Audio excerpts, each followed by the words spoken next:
down a beat. Take a beat. Tonight on the beef stream, we got a little fish tank. Hey, boys, we got some fish tank to talk about. Rich, if you're excited for that, everyone's hands up. Good. Oh, hey, Tony's got a beef, and you're never gonna believe who it's with. Devin is actually taking over the Kino Corner segment this week. Oh yeah. Yeah. Is that right? He is actually. He as usual might be a month or two behind the zeitgeist, but hey, that's fine. That's fine. It's fine. It is what it is. And then hey, RuneScape 3, big roadmap. We're gonna talk about it. Hey, this and more tonight on the beef stream number 103, boys. Yeah, just everybody go fucking silent at the same. Jesus Christ! I put a frozen banana in my mouth as you said that. I couldn't. Yeah, fucking yeah. That's great for the accusations. You fucking. He's chowing down on a big brown banana right now. Jesus Christ. Anyway, let's get ahead of the allegations real quick. We were gonna have the BL segment tonight. Got pushed again. It's fine. A little bit of a scheduling issue. I hate women. We know you do. We know you do. But listen, when it happens, it's going to be hilarious. Can't rush love. For those of us who are old, like Tay, what does BL mean? Don't worry about it. Boys love. No, you're good. You don't. You're better off not knowing. You know I'm not built that way. We'll get this. What, for not knowing? Yeah, you don't want me to go looking. Oh, right. Yeah. Okay, well, in that case. You saw what happened last time I went looking. What did happen last time you went looking? I uncovered bad RuneScape 3 lore. I don't actually remember. I was there. I don't remember. Well, you know, I'll take... The gay werewolves. The gay werewolves. I don't remember. You know what? Neither here nor there. Neither here nor tonight, there. Tonight, instead of BL, we're going to do Goy's Love. Ooh. Oh, never mind. I got it. I see what it means. Right. Well, listen. Let's start off tonight with our new opening segment that we do now, apparently, because we all decided on it at some point. Let's get some beefs out of the way. We got our boy Honeysuckle in chat. What's he saying? Ring the beefy bell. Teasing and extending the timeline is an essential part of DL. Doghunters.com is a good place to start researching BL. Yeah, that's a good point. Air the beef. Yeah. I'm not going to that link. Tony. I appreciate it though. Yeah. Tony, what's this beef you got? All right. So this week I got some beef with Mr. Jubbles. No. Say it ain't so. Yes, the Widehaus cat. So let me lay the scene. Okay. The time was about just before midnight, Monday going into Tuesday. I'm laying down to go to bed, as you do. There's a backstory there, but... There is backstory, but I feel like we can add it in a moment. So I'm laying there, and I hear noises. Noises that I don't normally hear. And no one likes hearing noises while lying in bed. No. That they're not supposed to hear. No. And so... To add context to this, earlier, Jub, the past few days, has been sitting in the kitchen, staring at the little gap under our dishwasher. And the plumbing in this place was done really shittily. Like, they kind of didn't fit it properly and just threw duct tape against the holes to try and block it. Shocker. So naturally, nothing had gotten in the house previously, but Jub seemed pretty convinced there was something there. And then Monday, I don't know, like midday, old boy Prude, Devin, Trayvon, whatever you want to call him, he saw something zip by his foot, presumably a little mouse. So I'm laying there about midnight. I hear some noises in my room I don't like hearing. It sounds like something that isn't Jub walking around. I flip on my phone's flashlight, look around the room. What do I see? A little goddamn mouse walking around my room. Not great. It's midnight. I'm tired. I don't want to fucking deal with that. I call Job into the room. What does he do? He just fucking stares at me. Doesn't even see the mouse is there. I finally turn the lights on and he finds it. And he spends the next half an hour just chasing it around the room, like swiping at it. Like, can you fucking kill the thing so I can go to bed? Apparently not. No, he was useless. I had to trap it in some Tupperware and take it outside. And yeah, so I got beef with Chubb this week. He has one job and he didn't do it. One job. This dude had one job. He's living high on the hog, right? Yeah, it's funny because some would call Jubb. I think some are now calling Jubb a jobber. Ooh. Or in short, we just call him the Jubber. Nobody knows the jubbles I've found. Man, so it's funny, you know. He's got so much smoke all the rest of the time. You know, he's sitting there lurking for days on end. I've been sitting with that song for like 3 or 4 days. By the way, I thought of it randomly one night. I was like, "That's fucking funny."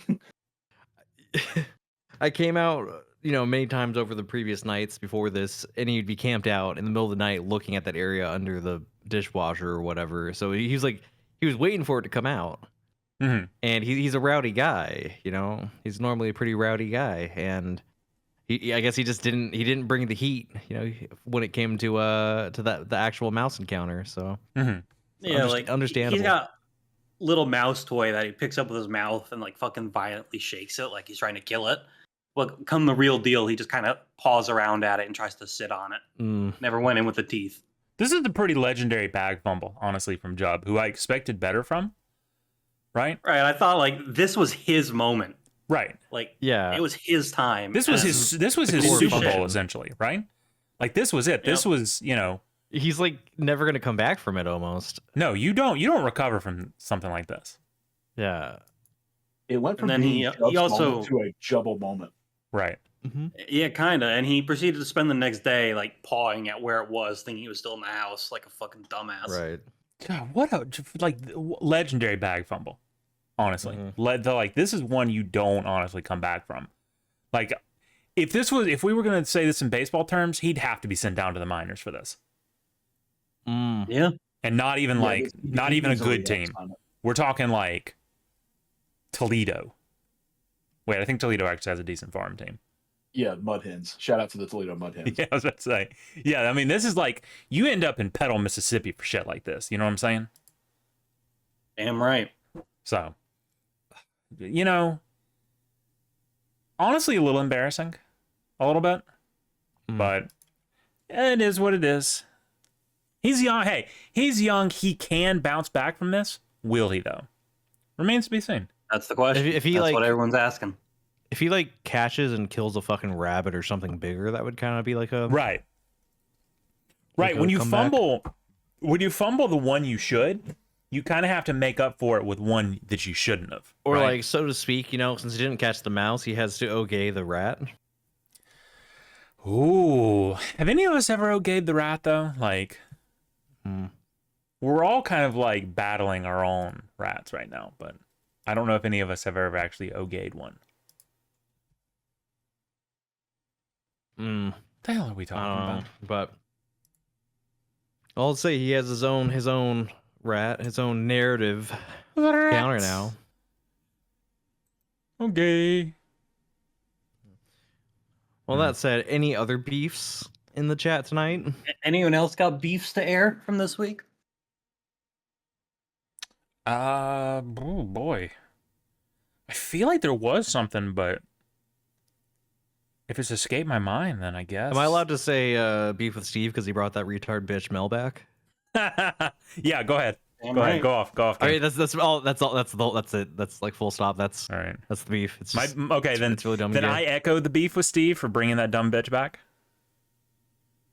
That's we're in. Man, I'm pissed. I feel like there was one. Oh, so this is gonna be like the biggest nothing burger ever, and I think you're all gonna boo me, right? But yeah, a little bit of beef with Sonic. Ooh.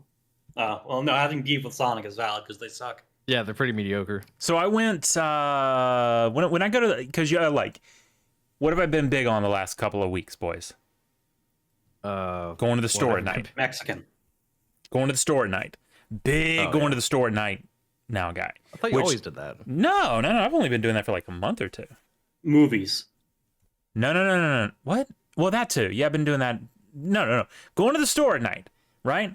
And sometimes afterwards, Thursday night, you know, there's a little wiggle room there in the calorie budget. I go, let's go see what's open, right? Usually not Taco Bell. It's too far away. I got frozen stuff with me. It's okay. No big deal. So I got to hit the mid-range stuff, you know? We're talking Chick-fil-A. We're talking Macca's. We're talking Wendy's, Checkers, Sonic. What? Why? Nobody. That was a perfect time to start whatting me. And y'all, man. All right. What? We got the Macca's. What? We got Wendy's. What? Sonic. What? Checkers. What? Yeah. But we got Whataburger. Yeah, we don't have a Whataburger. That's fine. There used to be a Whataburger in Jackson, but I never ate there. But it was always kind of one of those things. It's like, what happens here? I never found out. Jafrica Blues. I'm actually gonna look that up and see if it's still there. I digress. So I went to Wally World and I went, all right, you know, we got some wiggle room here, right? In the ye old calorie budget. Let's hit the Sonic, right? Let's hit the Sonic. Let's hit a small chili cheese tots, right? That's my go-to. That's my in the words of that one guy whose web I once saw on CS:GO Anime. That's my motherfucking snack, right? So I go in. Well, not go in. I drive up. I say, "Hello, kind madam and or sir. Mayest I please haveth thine small chili cheese?" And they went, "Yeah, bet." And they bring my ass out a medium. So let me get this straight. You're upset you got more food than you asked for. You got complimentary tots. No, I didn't get complimentary. They charged me for it. They charged you for the medium? They charged me for the medium, so I paid more both monetarily and calorically. And I'm not gonna say, hey, I ordered a small. Like you take that L, right? Like that's just one that like you complain. There is no shot Prude would take that L. He would raise a shitstorm. Well, yeah, it's because Prude's a fucking yeah. Prude. The fuck? Bro was ready to throw distracted hands. by the shit. Yeah, wait, chat. I just looked over to chat. What the fuck? TTS Rabbi Rothschild is head of Rothschild's family and world record holder of most YouTube content. I don't give a shit. Shut the fuck up, dude. They're working an odd angle here for their self promo. Yeah, that's a weird one. I honestly don't give a shit, dude. And you're kind of gay. It's like a mix. It feels like they're trying to red pill you, but it's actually just like a gay watch my content thing. Yeah, we've had this discussion. How retarded do you actually have to be to get banned from Kick? Very. We were having this discussion earlier, like the other day, because I'm pretty notorious for like hating any content that's not ours. Which, by the way, that's called being based. In case you were wondering. But like this kind of like backs me up, right? Like everyone else's content sucks. First off, don't use the word content. If you use the word content, you're gay, right? And I don't mean like the good gay, right? Like this isn't queen. If you gay. use the word content, I'm gonna be discontent. Yeah. If you use the word content, I am going to empty the contents of your chest cavity. Yeah. Where's my sound? So for legal reasons, that's a joke. Malcontents tonight. For legal reasons. Although for those who are listening, right, because you can't really see this, it was just some like retard in our chat promoting their stuff on YouTube that apparently they named after the Rothschilds. That's why like I did a double take because it looked like it could just be like a based person in chat. Yeah, I thought. And instead it's like a weird promo thing. And it's even more cringe because they used like the TTS thing, hoping that we had TTS on. Yeah, like the notorious like stream plugin crew. Yeah, the Beefy Boys. We're just gonna let you come in here and like get your shit on stream. Yeah. Fuck you. Well, even then, like I don't know of any streamer that doesn't have like 0 views that lets just random people chat TTS and doesn't like make them donate for it. Well, the crazy thing is, I looked this guy up, right, and he has like 1, 2, 3, 4. He has 5 live streams going with 1 viewer across all of them. Based. What is he fucking streaming? Himself sitting on a bed. There's some weird dudes up there who just don't know when to quit. Actually, hold on. Let's throw this up on the big board real quick. Actually, Like, let's talk. Let's crap on this dude, right? Let's dig on this dude like as he deserves. Before we shit on him, I will say this, Mr. Oh shit! Discord just fucking crashed. Hold on. That's annoying. He crashed. Yeah, it fucking crashed. It fucking crashed my Discord God. trying to go. I hate Discord so much, dude. I'm not even joking how much I hate Discord. Oh, it's chain crashing Discord if I try and stream my screen. That's amazing. That's fucking amazing. It literally chain crashes Discord if I try and stream my screen. So I'm just not. Okay, well, that's so. God, I hate this platform so much, dude. Right, well, I'm looking at it on Kick right now. So, old boy has, Sonic everything on his bed, his pillows. He's projecting his own stream onto his wall and ceiling. One of his own streams, by the way, because he has several. Sure. Oh, he's just got multi POVs. Yeah. Viral Rabbi has set the Guinness World Record for most hours. I feel like that's not true. Most hours? Most hours at what? Oh, hold on. What is it? What is this fucking schizo screed that he has in his fucking description? Most reasons to promote Viral Rabbi. This guy straight up doxes himself. You will be a trillionaire. You will help bring world peace. More content than any creator in global history. 24/7, 365 live stream for 666 plus straight days. Plus 5 live streams, always streaming for 360-degree coverage on YouTube. Huh? So so the real Truman Show. He's trying to be like he's trying to almost do like a fish tank thing on himself. I think he's trying to like constantly. Yeah, go down to number 33. That explains everything. Is this like just terminal online like irony poisoning or something going on here? Oh, like there it Sonics. is. Irvine, California. Well, that and there, as they say, is the rest of the story. See, this is what happens when you stay in California. Yeah, you get into Sonic and you start doing shit like this. Anyways, Mr. Rothschild, if you want a promo on our stream, we'll do it for just like $5,000. No, I'm gonna go a step beyond that. Make him call in. Are we bidding now? By the way, Whataburger's still there. Yeah. Shout out. So, and I know y'all are really worried. So, yeah. Did you ever eat there and go, wow, what a burger? No, that's what I was just saying. Like, I never actually ate at that Whataburger, ever. Because like the only time I even remember like seeing it was like I was a kid, right? Because this may come as a shock. I haven't been up there in a while. You know.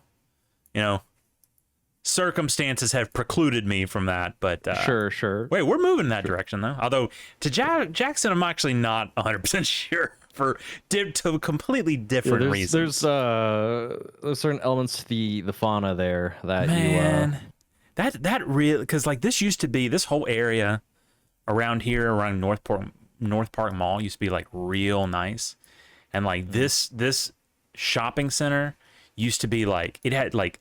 I think there was a Best Buy here, like a bunch of like big name stores. There was not Books A Million. What was the board? There was a Borders here. No. What was even above Borders? There was Books A Million, Borders, and what was the other one?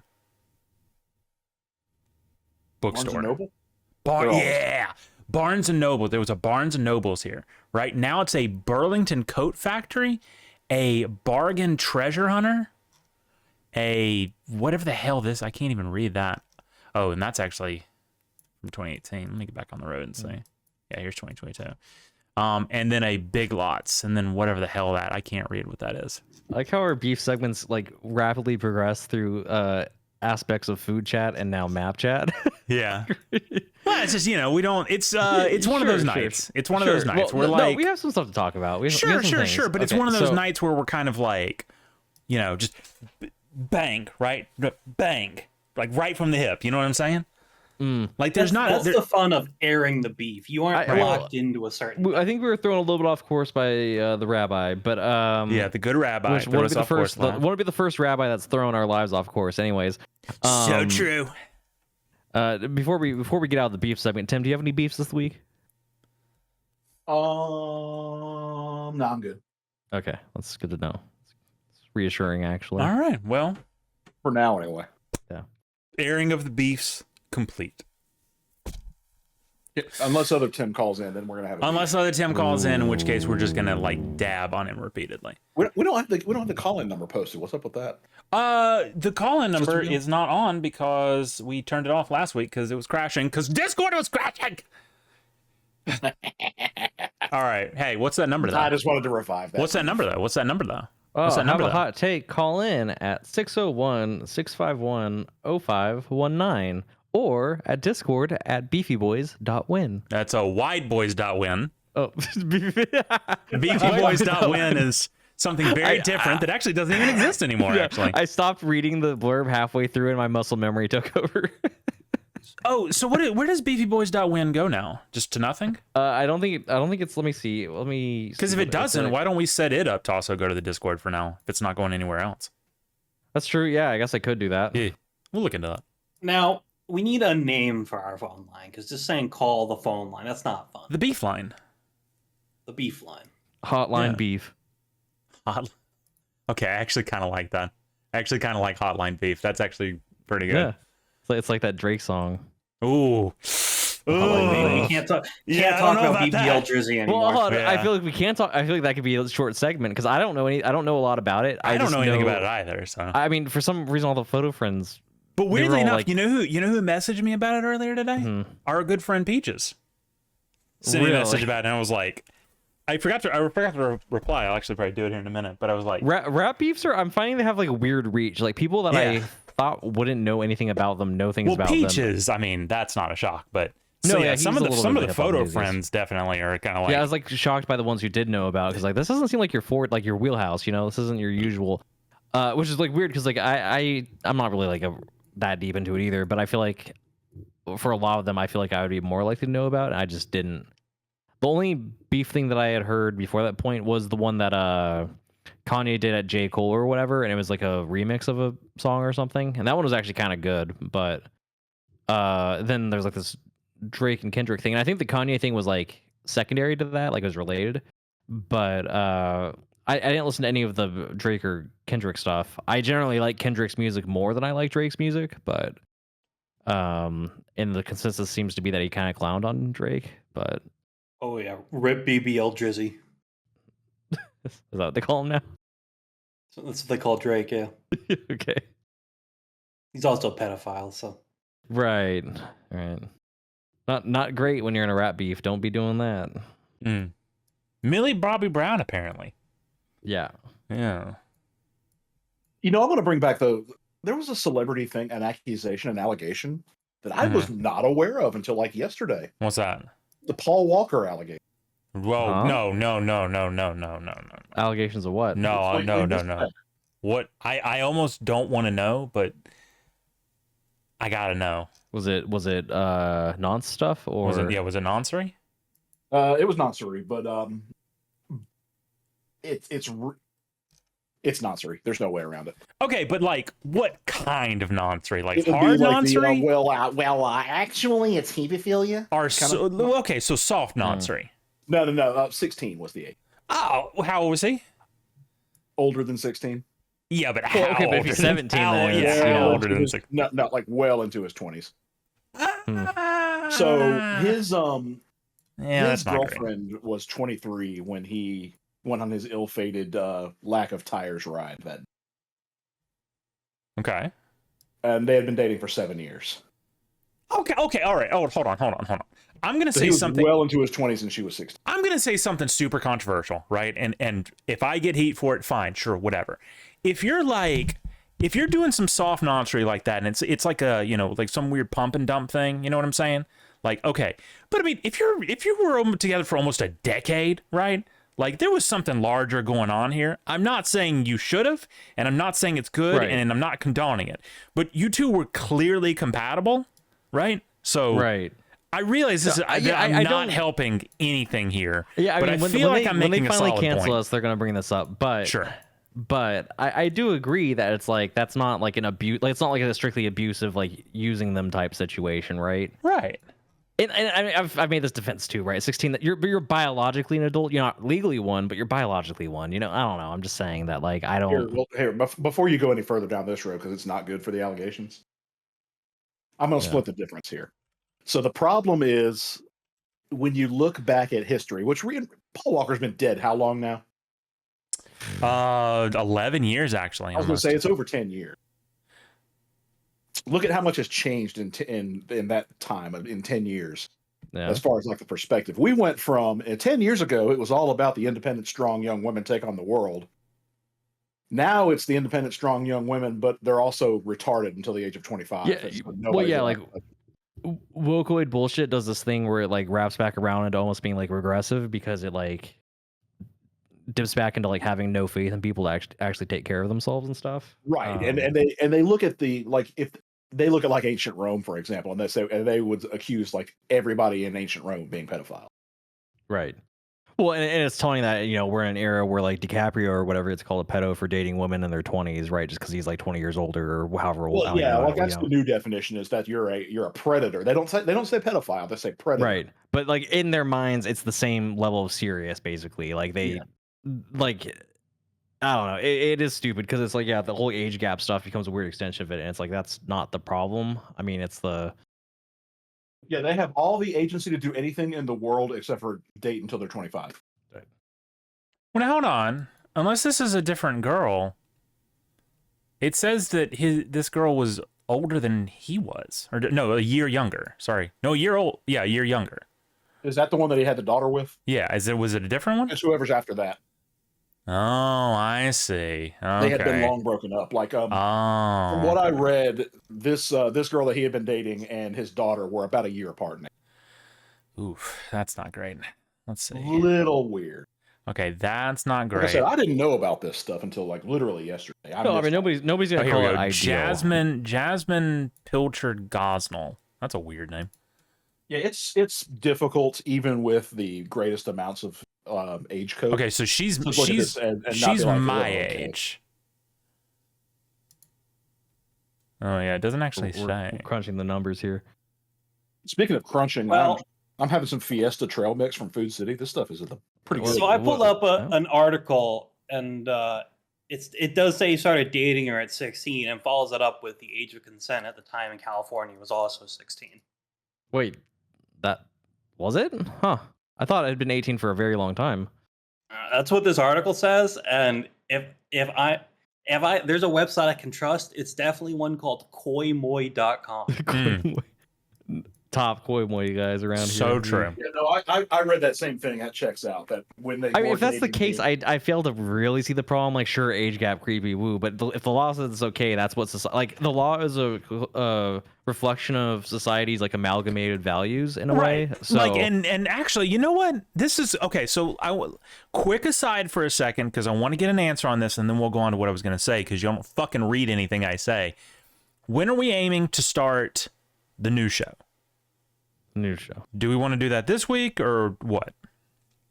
Oh, the After Dark. Yeah. I don't know. I think we'll have to. Let's see. Do we have the material that we want to cover in it? I think so. There's some. I mean, considering it's the beefier one, where we would talk about like politics and like weird esoteric shit, right? Or are you saying maybe bump this discussion there? No, I was just saying this could be a little tease for it. So, all right. I see. Yeah. All right. So maybe this Friday, maybe next. We're not sure yet, but yeah, we're gonna talk about it, new After Dark show is coming soon. Here's a little tease for it. So, been on my TL a lot lately. Ye old timeline. Hey, by the way, shout out Elon Musk unbanned my original account. Love to see it. Love to see it. A lot of the people I followed had tuned out. Not a fan, by the way. Oh, really? Not great. Wow. As I went through my follower list, I was like, well, let me call this thing. I was like, oh, that's a lot of pastel flags. Interesting. Interesting. Yeah, no, I think there might have been a point the anime right might have gone a little, Anyway. Yeah, that's not good. Who could have ever expected that? Shut up. Well, I will say this. Look, on the subject of Paul Walker real quick, I saw in the Wikipedia article blurb about how before he died, he was set to play Agent 47 in a Hitman movie. That'd been cool. No, that'd been awesome. That would have been cool. I just don't see him as like a Agent 47 guy, I guess. Maybe, Right. I guess if he shaved his head, who knows? Yeah. Anyway, so Stardew yeah. Valley. Wow. Fellow Stardew Valley enjoyers. Stardew Valley is right-wing coded. I will go to my grave defending this. You all know it's true. You're just nerds. Anyway, apparently there's a 22% chance you'll go to your grave pretty soon. Shut the fuck up. Anyway. No, never mind. Oh, I'm not gonna get into that. we're not. Yeah, we're gonna avoid that one. Maybe that will be after We're dark. gonna no. That one's just avoided altogether. Rest in peace, though. Yeah, rip. No, hold on. So yeah, so to what you were saying about the law thing, and like, okay, I'm not. This has nothing to do with defending any of this or whatever. I'm going in a different direction on this. I agree with that though, right? Like if the law says it's fine, right, there shouldn't be much debate about it from certain types. Now, me personally, because my law derived from somewhere else, right? I of course will. But the problem is, and I see this on the TL all the time, right? From fucking retarded internet atheists, and they'll get on their big thing about morality and all this, where they want to try and retain Christian ethics that we created over the past 2,000 years, right? But without any of the other baggage, air quotes, aka don't have gay sex, right? Right. So if you're saying like what in a subjective morality system, right? Then what is the basis for morality? It would have to be the law, correct? Right, and like I said, it's an amalgamation of society's collective standards. Like it's an averaging of it almost. It's like the law in that sense becomes like a tulpa, right? It's like a thing. So if the law says that's okay, right? Again, no, not a judgment, not a condemnation or an approval from me. Purely a question. If the law says that's okay, and you have no other system for objective morality, aka natural law, aka Big G God, right? Then who are you to say that's wrong? Because the system that you have agreed upon, because of your retarded, ways, says that's, hey, 2 thumbs up, right? Yeah. Well, it's funny because every time the discussion comes up on Twitter where it's like, oh, there's an age gap. Like it's like a totally legal woman in her 20s, but they're like grossed out because there's an age gap. It's like, well, if you think this like 22-year-old can't consent to fucking like a 50-year-old man, then maybe we need to raise the age of consent.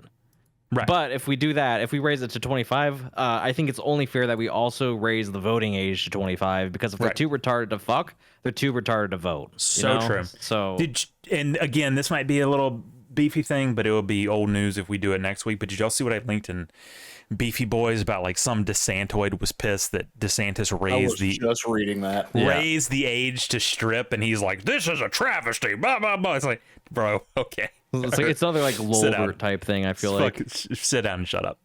Yeah, you are literally a homosexual, man. Well, like look at this guy is like this Joe Exotic appearance package with his two-tone hair, his shitty beard, his cheap sunglasses. Like great. Everything song. about this guy irritates me. Yep. Yeah. Let's see. Anyways, Anyways, so that's a couple of teasers for our all this Friday and more night after on the beef stream after dark. Yeah. Well, that's not the name. Okay. Well, what he's calling? We're calling the roast beef lesbians. Oh, the roast beef lesbians. Yeah. Yeah. It's provocative. It gets people thinking. Right. Why the hell did they name it this? Yeah, it does. What we're doing. So, the backstory there, of course, on that. I think I've said it before. I'll say it again then.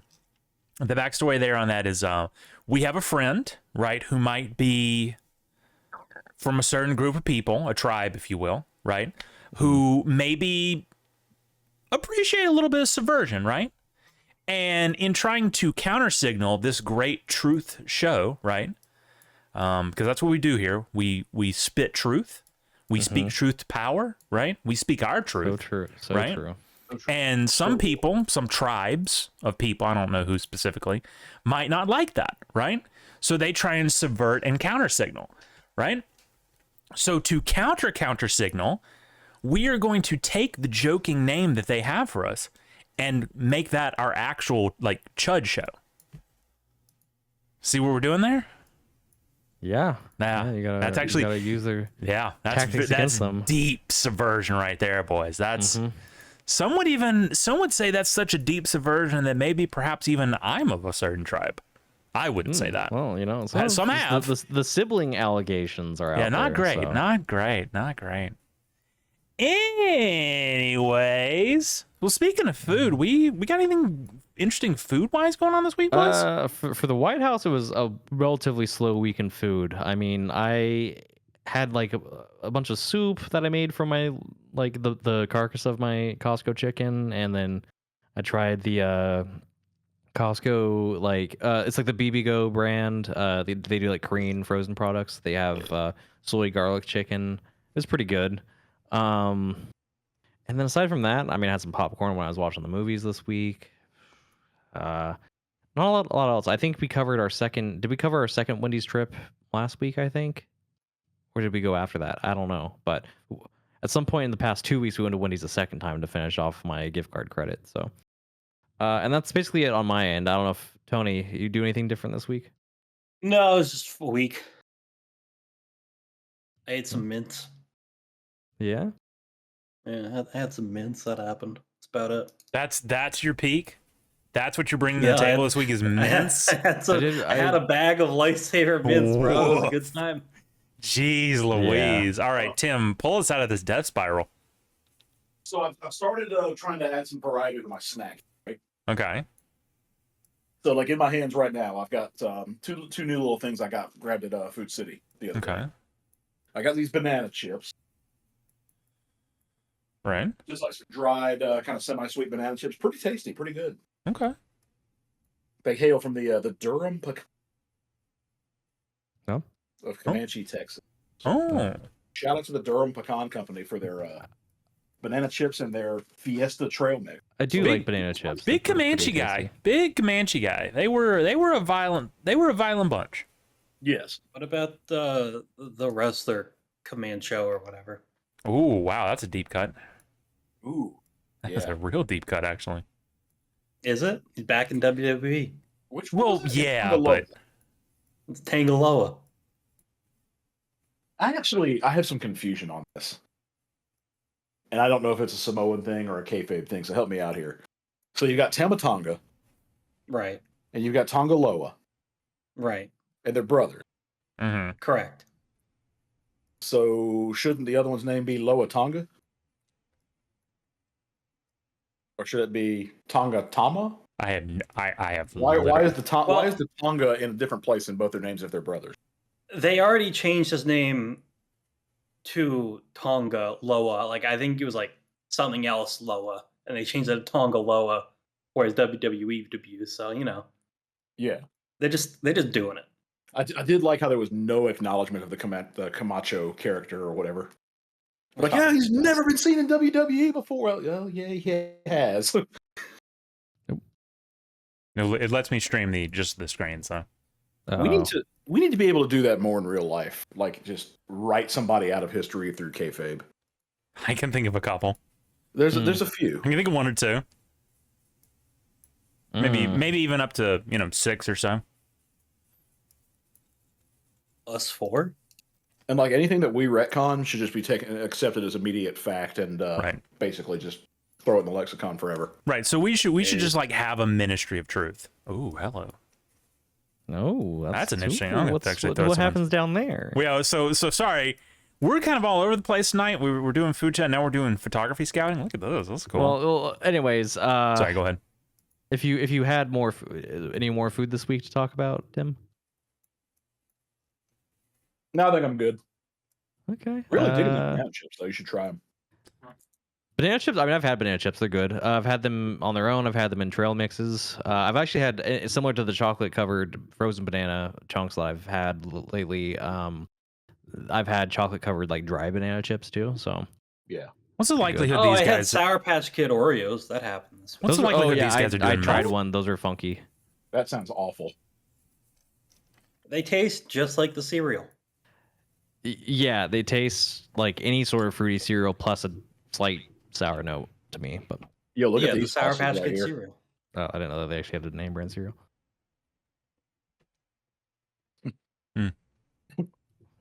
do you think they're going? They're just sitting in their truck. No. I said, what do you think the chances these guys are doing meth? A couple of hosses hanging out. Probably fairly high, to be honest. Fairly high. I mean, they work at like a junkyard, so. What you say about food? What do you have this week? Because you already talked a little bit about food. So I hit a little bit of the ye old chili tots. Big chili cheese tots guy. Not really the highlight of my week. What was the highlight of my week? Let's see. Oh shit, the steaks. All right, I did some. We grilled up some steaks for Mama's Day, which I definitely 100% knew was Sunday.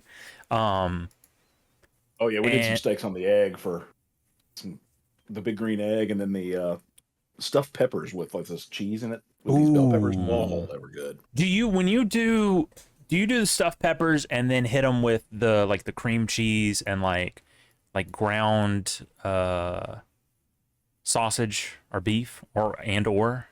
Had them that way. These were more of my brother did these. They were more of like a quesadilla cheese filling. Oh, okay. I feel like that's something I could get behind. It was good. The only problem I had with it was that it got cold quick, of course. So the cheese on the inside kind of congealed, and it made it tougher to eat. And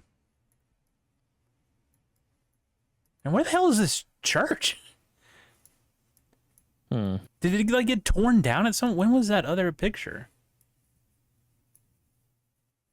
Oh, 2011. Wow, they tore that, man. Fuck off. Anyway, did some steaks. Went to a different place than usual. It was better. The place that I go to kind of has like really iffy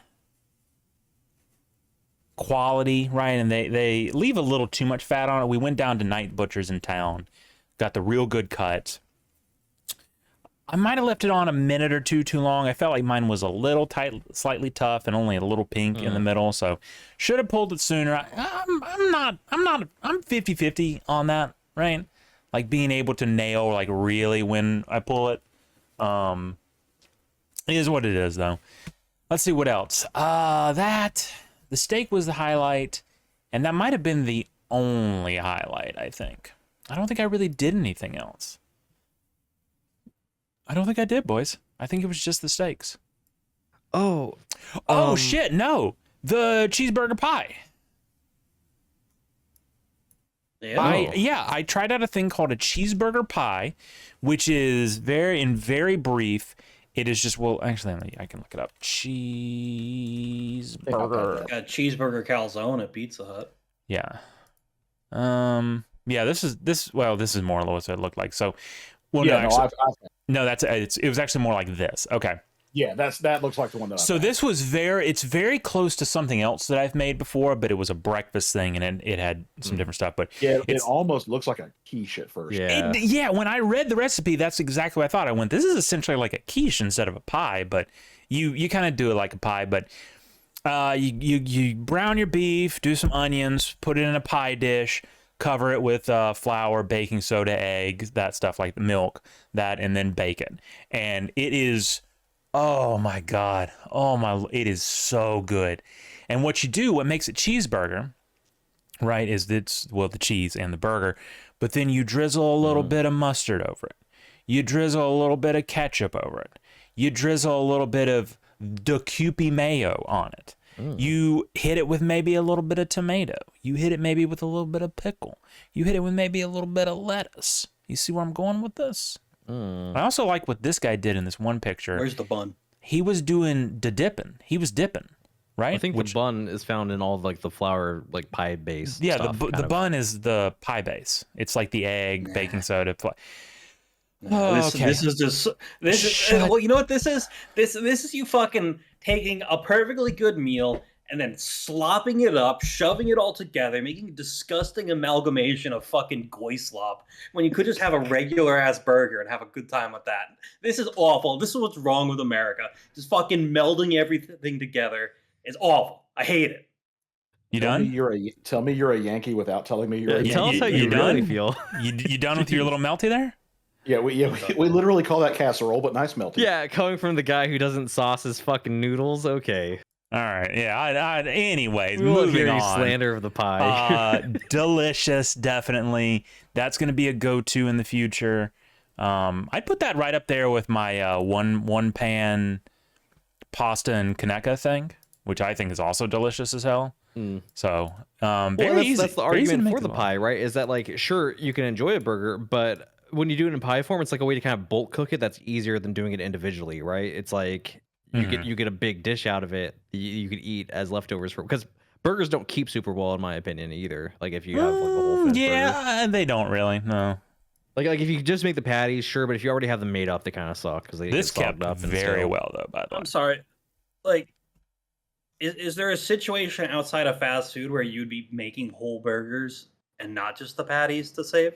Yeah, all the time. I mean, well, for example, if you not just the like patties. That's what I'm talking about. Even just the patties, though, I feel like don't always reheat. They're not 100% reheating. Well, they're definitely drier the second time around because of the reheating. But unless you some of the burger juice to put on top. Well, that's what I'm saying. Unless you did some weird thing where you like threw them back on the grill or something and like hit it with like a good bit of moisture or something like a. That's why I like the lately when I've been buying ground beef, I've just been buying the frozen patties that are kept separated by the parchment paper because it's like the perfect serving size, whether it be for like actually just putting it straight from the freezer onto the pan or grill or whatever to heat up and they'll cook through relatively fast. It's almost like an asset because it keeps the inside from getting overdone.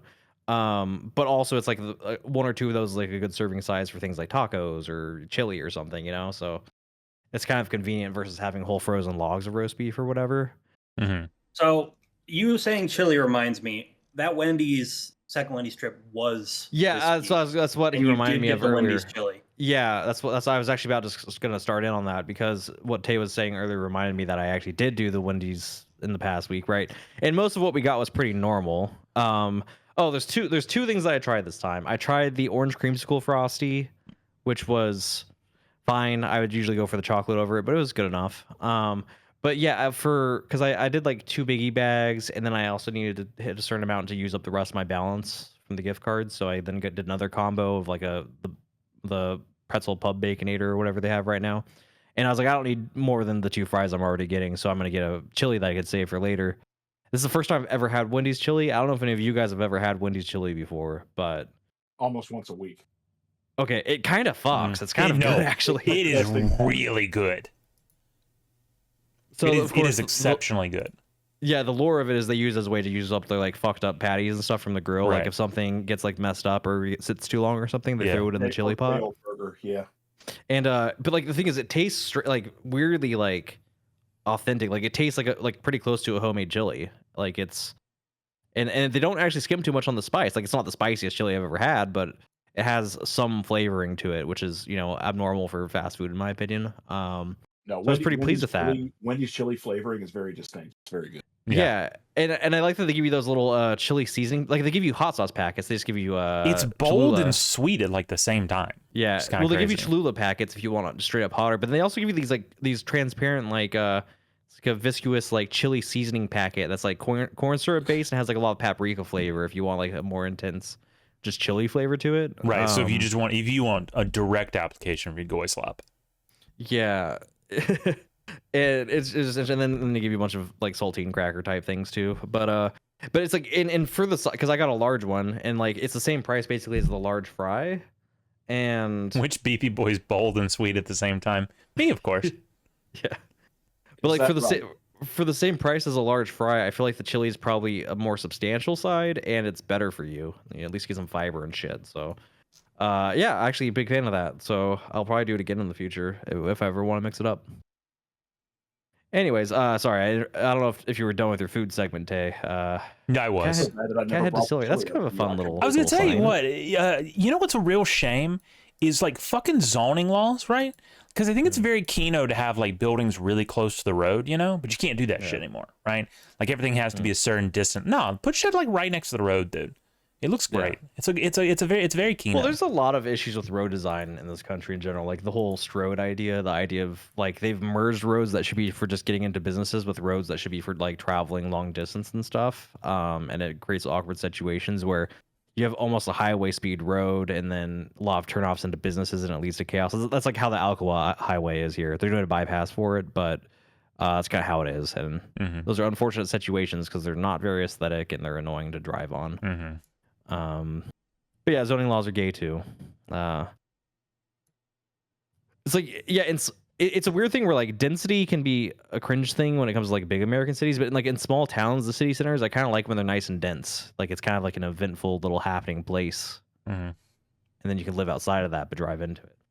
Well, you know where they don't have to deal with roads? Arrakis. Okay, is that your segue? You like that? You like that one? Yeah, hey, you know, Okay.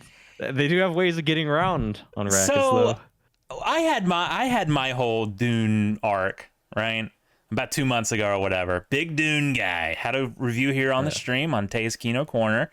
I think I gave it like my highest rating possible. I was like, this is like beyond Kino. This is Kino's Kino, right? Like this is cinema. This is what it should be. I believed you. I believed you. You believed me, but you were like, well, I don't know, because I've never seen a movie it. Guy, you know. All I've ever seen is, fucking, Despicable Me Boku 3. no Pico.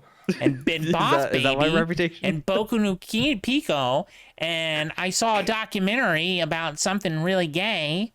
Just shit like that. Yeah, okay. So right, that's where we were at with you. However, I heard the other day while trying to get your sleep schedule unfucked, you kind of began to believe. You got into the spice. You drank the water of life. Yeah, so some would say you even maybe became Listen Al Gabe. Yeah, yeah, so I watched both parts that are out so far. And this came on the back because, like, I don't. How much did you know about Dune before you watched the movies? Well, that's a hard one to answer because I watched the original movies in like 2010, 2011. Yeah. So I knew what it was about. They've made like a surprising number of attempts at adapting it. It turns out they have, and all of them had their own charm. Like none of them were bad. It's kind of like a Berserk situation where, like, I mean, aside from 2016, which sucked, like there's several adaptations. Like there's the 90s and the movies, and they're both fine, but they have different strengths. Right. It's kind of like that situation, but yeah, okay, so that makes sense. So you knew at least the stuff from seeing the film prior, then. I'd researched a little bit. I knew vaguely a bunch of things that were happening. Like obviously, I wasn't a lore expert or anything, and after I watched the second one, I got much more interested in learning about it. But yeah, no, I knew a moderate amount, but I know you, for instance, right? You'd been doing a little bit of deep diving on the wiki here, like a week or two ago. Yeah, diving. A lot of the time, that's how I get into things. Is like I don't bring myself to actually consume the thing first and foremost. I like kind of get into the deep lore, and then I'm like backtrack to actually witnessing it. Sure. Explains a lot about your restaurant habits. Yeah. Huh? Yeah. Well, because he bro like looks into restaurant wikis, so he goes to restaurants. Well, he knows me as a researcher, right? I'm a research guy. That's true. And in fact, in the future, right, when we have the in-person show, that's going to be like that's your job, right? You're the researcher, right? So it's like instead of hey Jamie pull that up, it's hey Devin pull that up. Right. Fair enough. Yeah, I get a little autistic about researching stuff, but yeah. So I've been reading the wiki, and I don't really know what promoted it. It might have been seeing like a clip on YouTube or something from the movie. I was like, oh yeah, this is fine. I think something else that explains, like when I was younger, like a kid, or at least I remember hearing about both Dune and Ringworld and kind of conflating them in my head. I think for some reason, like when I was way younger, because they're both like older kind of sci-fi stories that were fairly popular, But yeah, very different. Anyways, yeah, I haven't read the wiki and stuff and seen some clips. I was like, okay, you know what? I'll watch them because it actually looks pretty good. I know they're critically acclaimed and all that. So yeah, I started watching them, and I gotta say, let's see, movie one. Like they did a lot of heavy lifting with the world building really fast. Like even if I hadn't read up on all the lore and knew how the entire series plays out, including the extended universe, by the way. Anyways, if I didn't know all that, I still would have been able to get it because they do a lot with a fairly small amount of time at the start of that movie, I feel like, to kind of set up the whole thing. And it's like just the implied and like visual storytelling is really good. The aesthetics, of course, the movie just looks great. But like specifically for the first film, I actually kind of preferred the first half with all the world building. Like the second half is fine, especially at the very end with when they meet the Freeman, or the Freeman. I don't is that Freeman. Yeah, Freeman. Okay.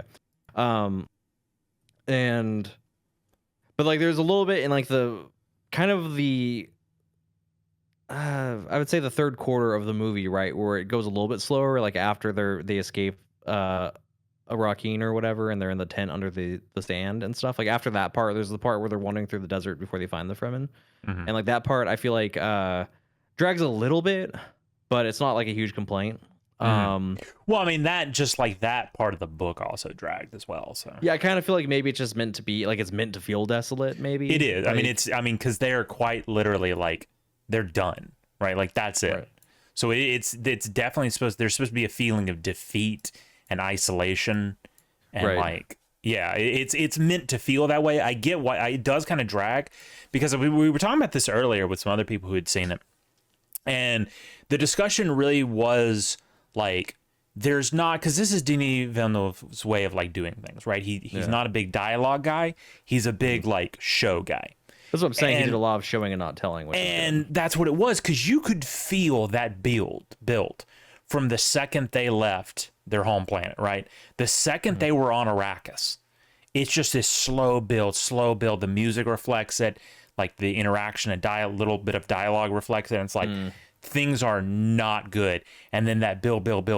And then, of course, the shields come down and then all hell breaks loose. And it's like after that, you almost need a beat, right? To like just kind of like let it rest. It is and kind let of it like digest. a consistent ramp up, and then of course you get the payoff, because the whole sequence of them wandering and going through all those kind of little tribulations in the desert ends with the kind of the pretty cool scene of the Sandward stopping, and then they meet the Fremen after that. You know, like that was pretty sweet. And I would say though, of the 6 acts so far, right, between the 2 movies so far, that act is the weakest, definitely.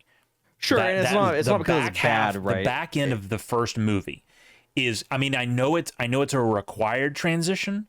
I know it has to happen. I know it sets up, but it's just like it's so rough, because it's like the last little, because the first 2 acts are so good, but then it's just kind of like, oh, this killed the momentum. It's like, and the Fremen, the way that they're like introduced, it's like they're almost a little lame at first. There's like, this is just some dudes like hanging out in the desert. This is them.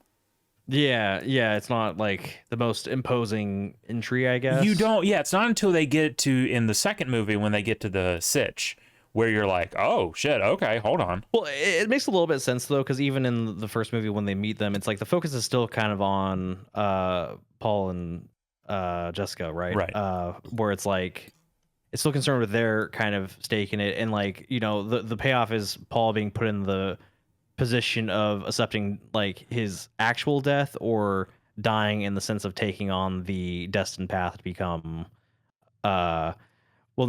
there's no way I'm going to pronounce it, because there's Lisan al-Gaib, right, for the Lisan al-Gaib. But then there's the thing that the Bene Gesserit are trying to make, which is like Kwisatz Haderach. Yeah, I'm not pronouncing that. I can tell you that right now. Well, you're not Jewish. Let's call it KH, because those are the initials. No, it's Quiz at Kwisatz had a rack. Kwisatz Haderach. You don't have to put the on it. Kwisatz Haderach? The Kwisatz. Yeah, I know, right? Kwisatz Haderach. Yeah, like I had read the term a lot of times on the wiki and stuff, of course, but I was like, this is some like Yiddish gobbledygook, you know? It quite literally is a Yiddish word, yes. Yeah, which, by the way, just for those who don't know, Jews are literally still a thing in the Dune setting. Yeah, like, they are. Tens of thousands of years in the future or whatever. Right. It's which is crazy, because, like, you know, I mean, Muslims aren't, but it's kind of in a wink, nudge way. There's a weird thing with every other religion in the setting, where it's like there was like a convergence of all world religions, and you got these like, so you got the orange Catholic Bible, which is orange in the sense means like, I think, Protestant, so it's like a combination of Protestantism and Catholicism. Ugh. And then alongside that you have like Booty Islam or whatever, which is like Buddhism and Islam combined. Right. And they had a second and third Muhammad that arose at different points, and that's kind of like that's actually why so much of the Fremen are like Islamic coded, right? Is because they're actually like they got onto Arrakis because of a wandering they were doing like thousands of years prior or some shit, where they were like what was they're like Sunni something. It's like another compound religion thing. They're like it's a subset of the Houthi Islam thing. But anyways, so it's just funny because you get all these weird compound religions, and then you look into the lore, and it's like, oh, but there's actually just straight up normal Jews still, and they're working with like the Bene Gesserit. It's like, oh, okay, like interesting. I have so many thoughts on that, and I'm going to voice none of them. Yeah, hey, that might be a roast beef lesbians segment. Yeah, there you go. Tease for whenever. Yeah. But anyways, all to say, yeah. So when he his choice in the duel with what was the guy's name, the Jamis or whatever. Oh, his first Jameis. kill, right? Jamis, yeah, whatever. Jameis Winston. Yeah, and it's like in that moment, right? His dilemma was like he could either physically die or his old self would die, right? Because he was taking on the path to become the Kwisatz Haderach. Kwisatz Haderach. I'm just calling it what I called it. Okay. Kwisatz Haderach. It's not that hard. I don't know how you're fumbling this so badly. Kwisatz Haderach. I don't even know English. Okay, you're actually to speak Yiddish without issues. Anyways, so that's the payoff of that movie, right? Is that kind of aspect? Because like I would say that at least during the desert wandering arc, right? There's like the whole like escalating like the early forms of his like prescience or whatever, as he's exposed to more and more spice. Because that kind of awakens it. I mean, obviously he had other like Bene Gesserit kind of skills before that point because he had been trained, but that particular element grows as he gets exposure to the spice, and of course it fully awakens after the Water of Life scene in movie 2, which yeah, I mean, definitely between the two of them, like I think the first half of movie 1 was really, really good at it did really good work at establishing the setting really quickly and all that. But movie 2 definitely is like much more of the payoff, right? Oh God, movie 2 is just where it like goes off, right? And it's funny because I had read a lot on the wiki about the overarching plot of him like he wants his revenge, right? But he also doesn't want to be like a messiah, right? He just wants to be a guy, like he just wants to be a revolutionary kind of like resistance type guy, right? Without any of the other stuff that he sees himself destined for. And like the back and forth of that like kind of dilemma is a little bit more vague on the wiki. So it's like, what is the fucking issue, right? Are you gonna do it or not? But like in the movie, they get it across very well that it's like he's kind of beholden to his visions that are continuing to mount, right? And his concerns about that. And it's just funny that like events in the movie eventually conspire because of the Harkonnen striking back, that he actually winds up having to go south anyways. And then he's like, well, fuck it, I guess I just have to do what I've been envisioning, despite not wanting to. And yeah, like that whole build up in the movie was really good. Obviously, if I had to make a criticism of movie 2, it's just that, I mean, overall, and this isn't just that I hate Zendaya thing, I just think Chani's character is kind of a weak point. But yeah, I know she sucks. Like it's just like it's just because, like I said, I think in text, it's like her character. I think when Frank wrote the story, is supposed to be the audience like kind of insert of what you're supposed to take away, right? Which is like the whole anti-Messiah thing, right? But the problem with Frank, writing Dune as he did, is that he makes it sound super cool. Yeah. And it's like, okay, I know you shouldn't just trust him, like whatever, but for one, like the people he got kind of deserved it. Sure. And for 2, like you make it seem fucking cool, like yeah. Oh, you get to be like a sci-fi like ISIS guy, right? And then you become emperor, like that's fucking sweet. What's the problem? It's the classic like the meme of like, is this you? Literally coolest fucking thing ever. Like, yeah. Like, yeah, it's like I get the message you're going for, but hey, maybe next time, maybe don't make him the coolest person that's ever existed. Like, I think it's the line Jessica syndrome, dropped right? before. It's funny because like she has like a super cool like kind of a heel turn almost, where she like gets like red pilled by becoming a Reverend Mother, Mm-hmm. Because like she starts, suddenly like obviously with the genetic memory stuff, they like. Well, actually, I'm to make a really cringe reference here. It's a little bit like in Attack on Titan. Right. No, I was actually gonna say that. That's so funny because it really is like the Attack Titan's power, right? The whole like when you become a Reverend Mother, and especially when you undertake the version of it that Paul did, where he's even more proficient at it than a normal Bene Gesserit would be, right? It's like it really is kind of like that, where it's like it like changes who you are because you become like more than one person, right? You become the amalgamation, the sum total of all the people before you.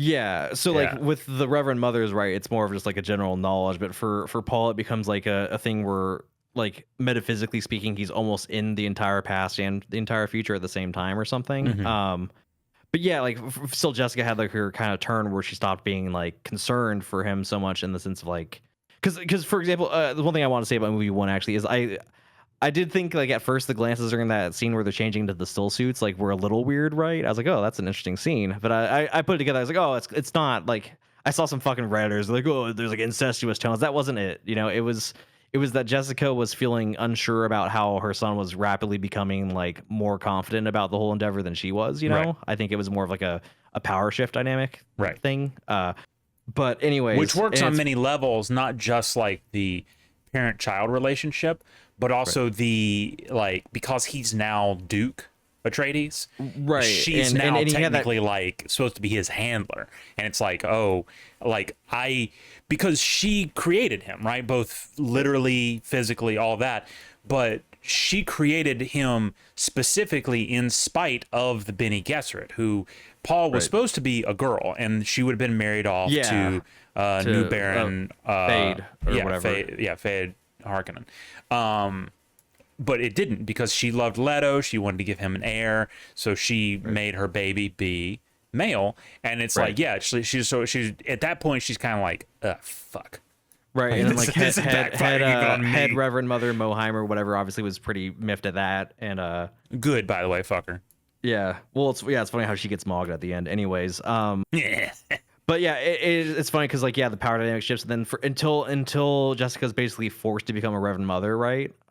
Which the way it was depicted on screen was very good, like it was very intense, that whole scene. And the payoff of like Aelia, the unborn daughter, whatever, speaking was really cool too. Like it could have been a lot more cheesy, but it was actually pretty cool how they did that. Very good, actually. I thought it was very well done.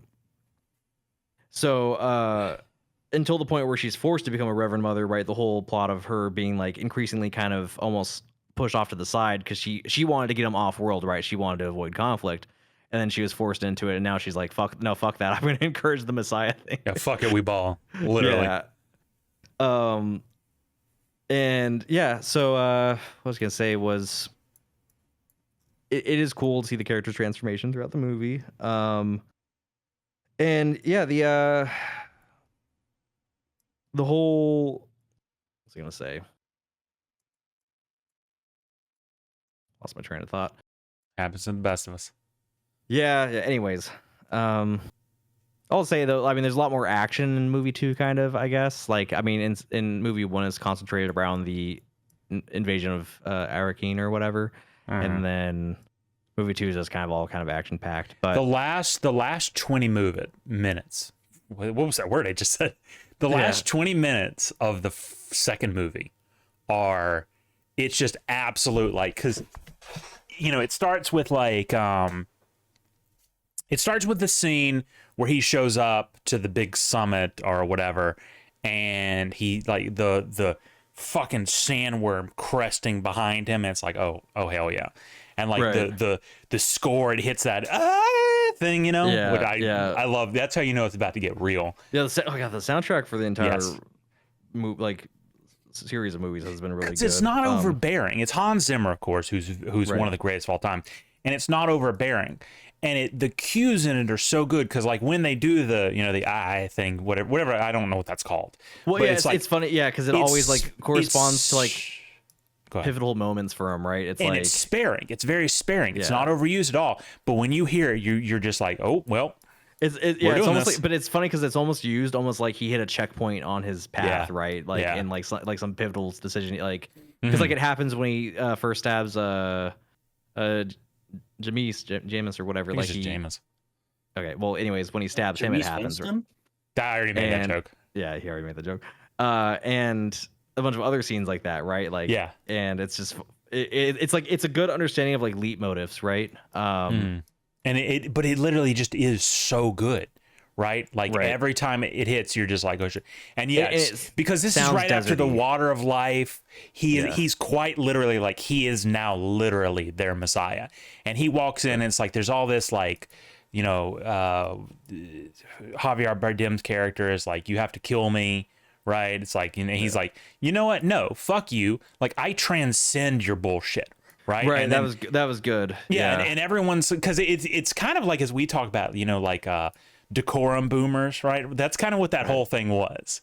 It was like a meeting of the decorum boomers. And he just comes in and he's like, no, your rules are retarded. And I'm literally like here to like fulfill your laws and your rules. Yeah. So I dictate them now. If I want to talk, I'm going to talk. And everyone's like, okay, well, we're going to kill you now. And then he starts being like, he's like, oh, you're going to kill me? Well, let me read your mind real quick. Right. And then, of course, that. And then it's like, you know, okay, now we're all on board. Now we're planning to attack the Emperor. He's taken our bait. I have revealed myself as like, hey, remember me? I'm the guy you tried to fucking kill. Right? It didn't work. Still alive. Yeah. Now I'm significantly more dangerous. Good job. Yeah. I was gonna say earlier, there's one line that Jessica dropped about how Leto, his father, didn't believe in revenge or some shit, and like I think that was a movie original line. And I think that was just like a shortcut path of trying to express some of what like Frank was originally trying to present in terms of like the whole anti like rising to the occasion as the Messiah thing that he had going on. And it's just I don't know.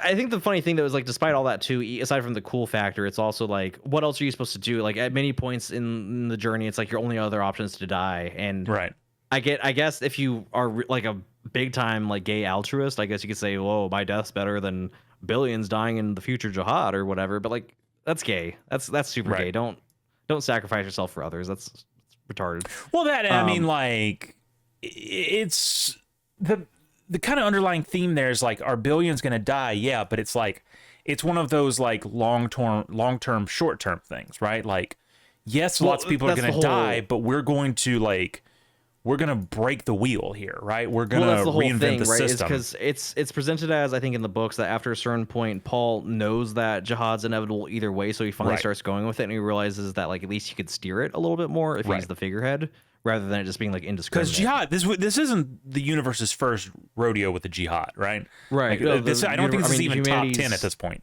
I mean, there's several events that are called jihads, not all. Literally, literally one of the preeminent ones is the Butlerian jihad that destroyed all the computers. For them a similar thing, which 40K stole almost wholesale, the idea of them fighting the thinking machines, which caused of course in 40K the whole Dark Age of Humanity thing. It's like the same idea as like, oh well, we can no longer make machines in the likeness of a human, and aka like no more AI and shit like that. Based because it's leads to problems, and that's why they actually started developing Mentats, which are like the guy Thuffer or whatever, the guy, the fat kind of real shame guy. They did him dirty, by the way. Yeah, he has a much bigger plot in the book, way bigger, and like some of it would have kind of like made sense in context. And there's even the scene, the Harkonnen scene, where I feel like you could have given him that throwaway moment where it's like, oh yeah, spoiler alert, he's still alive. He's kind of like, he's doing his best to kind of like, yeah, he was trying to sabotage the Harkonnens on their planet. Like maybe have him be the one that like made Fade go out there and be like, you could have done something there. Well, yeah, because in the books, the whole third guy being undrugged in the arena was like a thing that Thuffer or whatever, if that's his name, had something like that. Planned out, and the gambit was either it fails and then at least Fade's not gonna be mad because it was a chance for glory, or it works and Fade dies, like that was like one of the things that he said. I feel like you could have played that in Denis Villeneuve's way of doing things. Like you could have done that really easily, but you just didn't. You just I would not be mad if there was like extended versions of the film that were released, well, apparently Denis is real bad about like not doing that. He has like, he's like, I put out what I put out, right? And that's like, if you don't like, that's. I mean, he did good work. I'm not complaining. It's just that like, but if it was like a Lord of the Rings situation, I wouldn't be mad. No. But yeah. But yeah, so like Mentats, Guild Navigators, certain aspects of the Bene Gesserit, and like all these other kind of like human superpower things emerged because they could no longer rely on thinking machines, right? So yeah, I'll say yeah, Jihad's happened many times, and it might have happened anyways without him. And it's true to say that also the entire series, right? Because I mean, I'm not going to spoil it or anything, but the whole plot of the fourth book, God Emperor, is like an even longer con version of what Paul did, right? Where it's like, we're going to put humanity through the ringer for its greater good. Like, we're going to make them so averse to tyrants that they never let another one emerge again, right? By basically torturing humanity for like thousands of years. But yeah, so all to say, yeah, that final act, great payoff. The scene where they, assault the Emperor's troops and stuff, really cool. And the payoff of like the kind of political gambit too, because Baron himself like decides to make it sound like he's being attacked by the Emperor to try to get the great families there in case Paul's thing fails, and he's ready to take up the fight against the Emperor basically at that point, because it's been the whole movie's like a three-way kind of conflict, right, between different factions, which is something that it does very well, and is almost like reminiscent of when Game of Thrones was good, rather than when it got shit. But and then so the very final bits have some interesting changes. Like Paul is a little bit weaker appearing in the movie against Fade than he would have been in the books. Like in the books, Fade was not even remotely like a threat, I think. Right. And like he tried to cheat with like poison weapons and stuff, and it didn't work. Yeah, which I think I like that change a little bit more. Fade being a threat, an honorable threat at that, I felt was actually good, because it made it seem like this is truly a battle. Instead of Fade just kind of part jobbing. that's supposed to be emphasized is that like he's just such a good physical fighter that even with his abilities, right, Paul basically had to take a gambit. His abilities revealed to him of like taking a hit to get a hit in, which is fine. And then the other movie original change is at the very end too, after like confronting the Emperor, like the whole in the book, the families accept, like the other Landsrad families accept his Emperor ascendancy immediately. So, which kind of ends up making him look more of an asshole for letting the jihad continue at that point. Because in the books, even despite being accepted immediately after his whole "I made a glass of the spice fields" thing, like he still gets he still lets the Fremen get into the ships and go kill billions of people. So it seems a little bit more of like a dick move in the books. In the movies, though, I think it's a fair change that they said no, we don't accept it. And then the jihad starts, because he's still between a rock and a hard place because of that. Yeah, I think that's a fair change as well. So, yeah, and then the little bit with Jessica taunting the head reverend mother bitch, and like, you should have bet on my son, is like they had like a little mental like, yeah, it was good. Yeah, and him using the voice, because that's a good juxtaposition from the first one where he kind of fucked up the voice a couple of times, and almost got them killed. Oh yeah, God, that scene where he had to like, get the voice right so Jessica could be free to use the better version of the voice. Like that was pretty good. Yeah. That was actually a little tense, because you're like, oh shit, is he gonna do this? Has he got this? And it's like, yeah, you got it. He's got it. Yep. God, man. And I mean, the Harkonnens are the ones who would actually rape a woman, So 100%. They like that's literally that's how Jessica was born. So yeah. Spoiler alert. So, but yeah, I'll just say really good films. I feel like honestly, probably at least in my lifetime, probably just the highest point that like a sci-fi movie has reached, like I can't think of any sci-fi films that really match it. Stargate. Honestly. Was that that's a show though, isn't it? No, no, it was originally a movie, you nerd. Oh, was it? Yeah. Well, see, I don't know about Stargate, so. Oh my God. I'll say I mean, for example, a lot of people, like a lot of normies, when they talk about sci-fi, they'd like say Star Wars. This fucking mogs Star Wars. Oh, I mean, Star Wars is fine, but like it's not. It predates Star Wars as well, so. Well, yeah, the original material, yeah.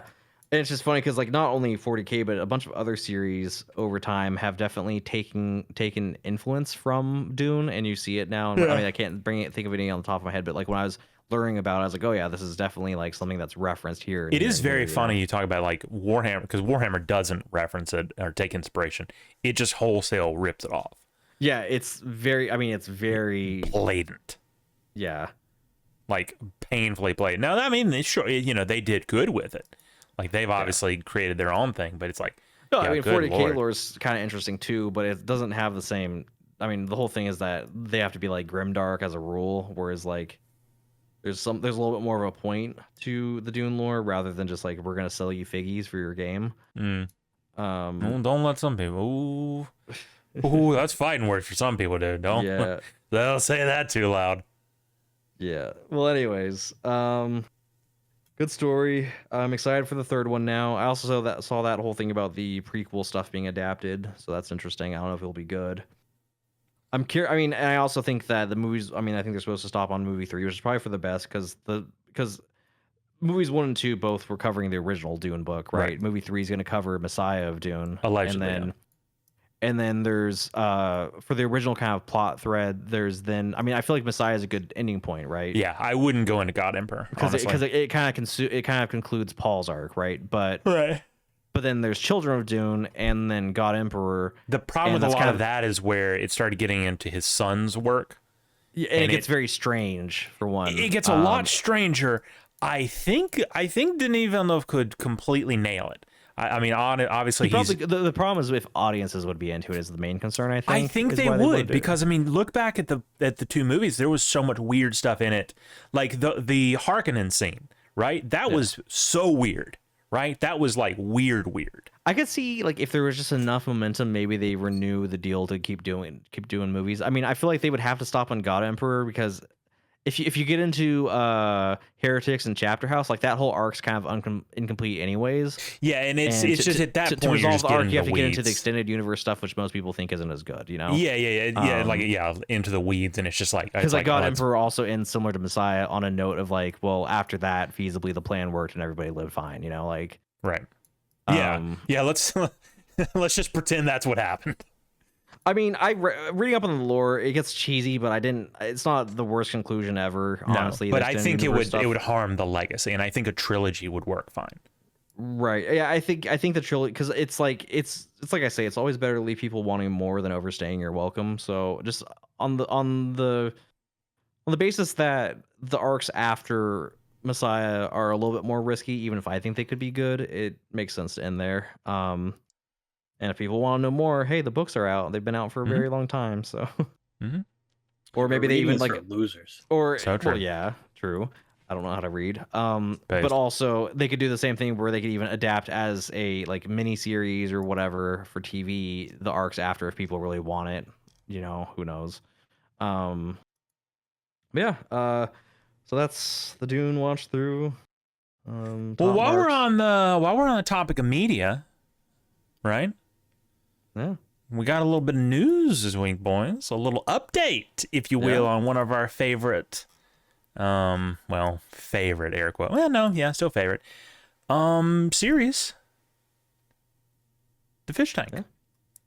Oh yeah. Yeah. So you didn't watch any investor stream, did you? I haven't really. I saw a couple clips on Twitter, but I didn't watch the whole stream. Yeah, it wasn't that interesting, and they had Airsoft Fatty there for some reason, which anyway, whatever. It was very funny because the finance guy that was there talking with them, like the actual like money guy, looked like he just wanted to die the entire time, and so did Sam a little bit, which was funny. It was also notable because Sam kind of just flatly came out and admitted that season 2 was terrible and that he hated it. Right. And that he hated most of the people in it. In his usual, like, Sam has a very insincere way of talking about things a lot of the time, right? Sure. Where he'll do this thing and he'll be like, "Oh, they're my favorite people." It's like, but you can tell he's lying and that he actually hates them. Well, that's like the whole kind of post-irony bullshit he's been accused of or whatever. Well, yeah, and it was very much the excuse of like, well, not the excuse, but the reasoning that, you know, it was a lot of the problems behind the scenes with the cast and everything. And I mean, there's a reason why, like, he hasn't done anything with any of them, right? Like, afterwards, he had a lot to do with pretty much everyone, but he hasn't had shit to do with anyone after that season at all. To the extent that I don't actually remember, because there's a problem, right? We know some things, right? But I don't remember what things we know from places and what we know that's actually been announced, right? Because what I was going to go with that was the cast members, and I think we've heard some people who are going to be in it. And I don't know, but I don't think they've ever said. I know they said Ty's going to be in it. They said, who else was in the trailer? Ty was in it. Yeah, I mean, we have some inklings about some other people that might be in it, but yeah, but I'm asking like what was actually confirmed. Oh, I think in the trailer it showed Ty and John, right, as like confirmed. I think Ty and John were in it. Yeah, let's see here. So let's give the basic assault of what 2.5 is going to be. 2.5 is going to be 6 All-Stars. It shows more than 6 people. So yeah. I'm not pausing. I'm just pausing it to talk. It's going to be 6 All-Stars essentially outside, and it's like a survival thing with, Taylor's going to be in it, I think. Right. Taylor, Ty. She might be the only person from season 2 in it. Ty. I think we heard there might be a second one, which if you think real hard about it, it's not hard to figure out which one it might be. Right. Especially in this instance. Actually, I just thought about it. Holy shit, someone might actually die. Yeah, that's true. That's a risky anyways. Because the problem is, all right, well, let's just say hypothetically, I don't know who's in it, but let's say hypothetically, like maybe Jimmy's in it, right? Jimmy, let's assume it's not a bit, right? Let's assume he's actually a little unhinged, right? You can't just run up out of the basement if he has a hatchet with someone, right? So, I'm just a little concerned. Right. I don't know. Yeah, I don't know. Let's hope Jimmy's not in it. So yeah, it was Ty, Tay, John. Then there's another certain female that might be in it that we've heard about, and then, I actually haven't heard that. I remember. God damn it! Yeah, and then I think there's only like one person missing. That's the 6th, and for all we know, it could be fucking Fatty. Honestly, no, I think they confirmed Fatty is going to be. So there's no freeloaders, right? But there is going to be. Like there's gonna be there's gonna be the staff, but there's gonna be the vampire people, right? Who are, get this, Craigslist actors, which is that's gonna be hilarious, right? Because it's gonna be so funny because vampire is one of those things that's so easy like play up and be hammy and cheesy. So like some really shitty Craigslist actor, like playing like a super like serious like that's gonna be so good. And they're gonna get killed by fucking. They're gonna get killed by fucking Jimmy. Yeah, I mean, supposedly. I mean, we're just speculating on that. I don't know. That's just what I read on 4chan. So, yeah, we have some good 4chan info. Well, I mean, there have been several leaks. So, but Airsoft Fatty might step on a root, twist his ankle, and fall on a 90-pound woman. So true. Yeah. Yeah. So, it should be him. What's that? If anybody's gonna die, can it be him, please? Who? Airsoft Fatty? I'm so tired of looking at him. I am as well. Yeah. To be fair, I mean, jogging through the woods, if he's supposed to be part of this, might there's just no kill danger him. of that motherfucker jogging anywhere. This whole premise is just really interesting because they were talking about how they're gonna it's gonna be body cams, right? This time around, it's all body cams. Yeah. So the likelihood of technological fuck ups this time around are astronomical, right? Like it was bad enough them trying to get things working in a house with functioning internet. Now they're trying to do things in the woods in a rural area, right? With like kind of experimental shit. And they were saying like they can have it on their body, but then also it's detachable so they can put it on a tripod. And I think there's like some other like fixed locations that might have like trail cams that aren't real time, but might send pictures or something. So you can like TTS, right. Which will also be on. I guess they're gonna have like vest units, right? And they'll have a speaker, they'll have the camera, and that's kind of cool. It's a very interesting premise, and I feel like even if this fucks up, right, it has a very high likelihood to be interesting because there's a lot going on here. And I'm very excited. And hey, we don't have to wait long because it's literally a two weeks from Saturday as it starts, June 1st, and it will run 2 weeks. Jet said that he thinks it's either going to last the full 2 weeks or it's going to last 2 days. and everyone will give up because this isn't Rhode Island or the New England. It's still going to be hot. It's still going to be rough, right? And like some of these people barely survived in an air-conditioned house last time. So I don't know how they're going to fare outside in the woods. Because the living area, the way they made it sound, it's like it's just going to be straight up camping, right? I guess this comes... Jet gave us some other explanation for... Oh, no, that was about the vampires. But I think it's pretty clear this, like, they loved the camping thing from season 1, which I did too. Right. I liked it. Good segment. Yeah, so I'm excited. They mentioned a little bit about season 3. I think they said they already have the actors for it. And one of the things they were implying was that they didn't like everyone being in on the joke because they had like the same humor. Right. Essentially what everyone was saying, and we were saying, is like, it was just their fucking dick writers, and they ended up not doing anything because they thought they were in on the joke and not the joke themselves. But it really worked, like for John, who may have known kind of what was going on, but because he wasn't an MD fan, he wasn't a Same Height guy, he didn't get the humor. He wasn't in on the joke, right? And didn't even really understand there was a joke. And that's what made him one of the like best characters in the series. Right. So I think they said they're going to try and go back to that, which is great. Oh, for the best. So I'm excited. Yeah, it'll be good. It'll be a change of pace. I am very curious to see what they do with all that. So yeah. Just hoping Jimmy doesn't kill somebody. Or maybe he does. I don't know. Maybe I am looking forward to that. Well, go ahead. You know what I'm curious about? What's that? What they're going to do with? Is it RuneScape 3? It is RuneScape 3. So RuneScape 3 revealed the rest of their roadmap yesterday? Yeah, yesterday. And now, I was a little down on it because I'm not, as much as I like RuneScape 3, we all have our, not suspicions, but hesitancies, right? Like, it's,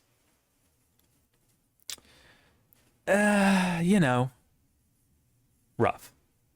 It's gone through a rough couple of years, right? But the roadmap, boys.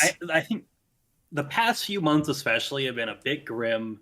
They've kind of been doing some real not nice stuff with their treasure hunter promos, kind of, making things worse and more like exploitive through them. Oh, yeah. With like changing Slayer wild cards and Protean items and whatnot. So that, like, how heavy they've been fucking with the microtransactions mixed with like barely anything in terms of releases. It was definitely a bit doomer, but new roadmap, pretty good. I've got it up here. More than I expected. So we had the Easter event, which I didn't think was bad. It had something a little cringe. We won't talk about it. They updated Relica, which, sure, all right, whatever. What we got coming up next, though, is the new archaeology site, Demonheim. I think that'll be interesting from a lore perspective, at least. The beach is coming back, by the way. The new combat boss, Rex Mitri, or Osius, or whatever, comes out at the end of this month. So that's technically not out yet. Oh, that's true. The beach will be back, of course, as it is pretty much every year, I think, at this point. Dunghole. Boys, you excited for Dunghole? We Dunghole in this year? Huh? We Dunghole guy. Living in the Dunghole. Bro, I'd stay in the Dunghole. Y'all know what I mean? That is easily the best event, because the rest of them kind of suck, and that one's just kind of like, all right, I'm just going to chill here. I like to think that we can't see our fellow RS3 players when we're in the Dunghole. But imagine the smell. Oh, imagine. Special event pride, cringe. Every freaking angle. What were these? So this new boss dungeon, Sanctum of Rebirth. I don't know shit about those. So it's effectively, you've done some of the Elite Dungeon like story mode, right? And just go through them. Yeah. Quest. So it's basically the same as an Elite Dungeon where you've got 3 bosses, except they got rid of all the trash mobs. So it's just kind of a boss gauntlet. Okay. Which, in my opinion, is better because no one enjoys doing trash. No. In no game ever has someone enjoyed doing trash mobs. So, all right. Yeah, I'm all for this. It's located in the underworld. A tier 95 dual wield weapons. Cool. Yeah, so it's getting new tier 95 magic weapons. It's going to have a normal mode that's kind of like story mode, except not as easy, but actually still gives loot, and then a hard mode. Except it sounded like normal mode's gonna have safe deaths. They said a new type of death mechanic for it. So who the fuck knows what that means? But yeah, so both the Sanctum in Rebirth and the new skilling boss kind of continue off of the current Requiem for a Dragon quest, supposedly. So Right. it's all tied in the lore there. So it's tying necromancy into this then. Yeah. Okay. Which is understandable because I think a bunch of the upcoming Zaltooth, whatever you pronounce his name, I think that's going to tie into the necromancy shit as well. Right? Who? Don't worry about it. Scaling update, mining and smithing. Why does it need this update? It just got updated a couple of years ago. They are adding new ores and bars, new pickaxe, new master weapon. Tell you, smithing is not post rework. Smithing is not fun. No, I know it's not. Old school. I know it's not because I've done it, but it's not terrible either. But I guess it's better in old school than it is in RS3. Ooh, I don't know about that. That's You've got Giants Foundry in old school. That's a good point. That's a good point. Good point. Yeah, but like, here's the thing. I feel like you're coming at it from a poor person perspective. Well, if you have money, doing burial armor sets is like really fast and just expensive. Well, while I did do it as an Iron Man to start, I embraced the burial armor. It's just not fun. It's fair. And I'd argue Giants Foundry isn't particularly fun either. But I actually thought it was all right. I didn't mind it at all. I still like Giants Foundry. But the point is that there's more than one way to do it, and right now the only way to train smithing in RS3 is burial armor. That's true. New area tasks. Add some wrinkles, add some variety. People will like it. City of I'm assuming that's going to be the hard and the elite. That's good. Yep. New necromancy ability, 4th conjured spirit. Let's go. What's this new skilling boss? So they said new skilling boss is going to be similar to Croceus, where it's multiple skills. So like it's not just a single skill like they are in old school. This one will be both doable solo and group. I think Croceus is generally you want to do it in a group, but this one you can do solo, so that'll be nice. So why does the icon for it look like a Therian album cover? Because it's underworld related. Like, hold on, let me pull it up on the screen. Like, tell me that's not. Come on, that's this. It's the same thing. You're just ripping off Therian. What are we doing here, guys? What are we doing? What are we doing here? Do they know Therian exists? Yeah, Therian's like a big deal. Was that right? Ooh. All right, whatever. All right, moving on. Runefest. Oh boy, nobody cares. New story quest. Definitely going to be gay. Probably quite literally. New Slayer monster though, and a Slayer helm upgrade for necromancy. That was kind of cool. Yeah, adding a necromancy damage buff to the Slayer helmet is nice. Don't know that necromancy particularly needs it, but hey. I'm gonna dance around one here because I want to circle back to it because that's gonna be the big thing. We got the skilling update for woodcutting and fletching. Okay, those admittedly do need big upgrades, especially fletching. Right now, I mean, for mining and smithing, there was just new items being added. So I don't know if they're gonna like completely redo how they work or they're just adding new items, but. They didn't talk about this one at all because, it's end of autumn projected timeline. So, new Halloween event. That ought to be interesting. New Christmas Village. Well, it's not new. It's actually, I think it's a repeat of last year. And another new story quest, which that's, is that Whitesole? Who is that there? That's Bill Rack. Okay. All right. Wait, who? Bill Rack, one of the Mazurats. Oh, okay. To be fair, not to be racist, all the Majorat kind of look alike. Yeah, but there's only like fucking 3 of them left. No, there's a lot of them. All right, whatever. Anyway, want to circle back to this one right here. New mode, group earn man.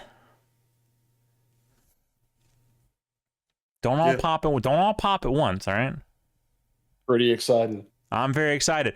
I've got old Gimbo Fisher ready to get fired back up. We've got some other names that we probably shouldn't say out loud if we haven't reserved them yet.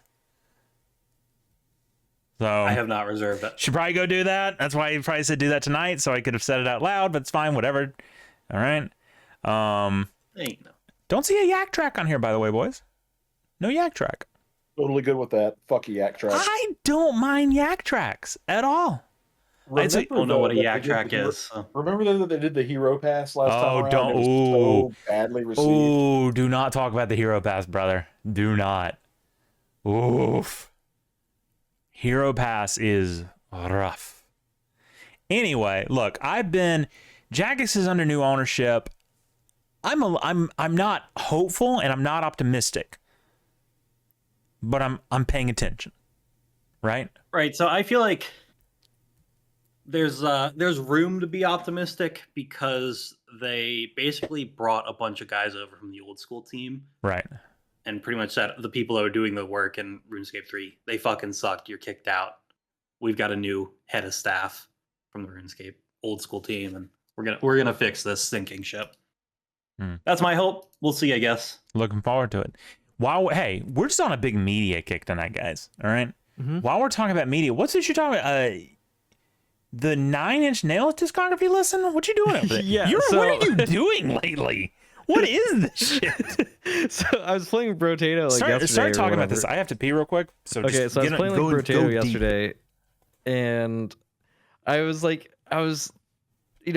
have a big local kind of music library on my PC that I've kept for a long time and grown for a long time. A lot of it from Soulseek, a little bit of a throwback. Anyways, and a band that I've always been aware of, right? I mean, they're big when I was a kid, but never really listened to much, in sequence, I suppose, is 9 Inch Nails, right? It's just weird because I feel like it's not too far out of my wheelhouse. And I've, heard a lot of hits over the years from them. And I actually have most of their discography on my computer. So I was like, while I'm doing this thing that is pretty simple to do, like Brotato is not a very complicated name. I'm just gonna have this playing in the background. So I started listening to their discography from Pretty Hate Machine through to With Teeth. So that spans from, 1989 to 2005. And overall, it was pretty good. I would say that throughout their career, their sound was it's simultaneously weirdly era appropriate. Like, for example, Pretty Hate Machine, released in 1989, sounds like a late 80s kind of thing, but also at any point along the way, they still were weirdly experimental too, which makes sense. It's like industrial rock. So some experimental stuff going on throughout the albums, and overall some bold stuff that seemed ahead of its time. Trent Reznor, the frontman of the band, I think he's a funny guy because as serious as the themes of his music are, his lyrics sometimes are almost kind of choony a little bit. If anybody knows what that means, I know Tony knows what that means, but I don't. Nope, never heard that in my life. Okay. Well, for the audience, Choonies, it's an anime thing. Look it up. It's just kind of overly self-serious and dramatic in ways where it almost becomes a little campy at times, but just narrowly avoids it. And because of that, it's still kind of endearing, even though it can be a little cheesy. So, but that combined with the quality of the instrumentals, right? It's it's good. It's I think that it's a pretty consistent quality. It's crazy to have a career that goes from the late 80s to the mid aughts or whatever that is pretty much completely consistent in quality. I thought none of those albums were particularly weak. From it was Pretty Hate Machine, Broken, which is an EP, The Downward Spiral, Fragile, and With Teeth, all pretty consistent. I also listened to half of Year Zero, which was released in 2007, and that one was a little bit less good. I stopped halfway through because I was done with what I was doing anyways. That one I would say it has some weird political themes that seem like they're almost like a delayed pushback against Bush era politics. It kind of dates itself because of that. But the rest of it's really good. What was I gonna say? I have some notes here. I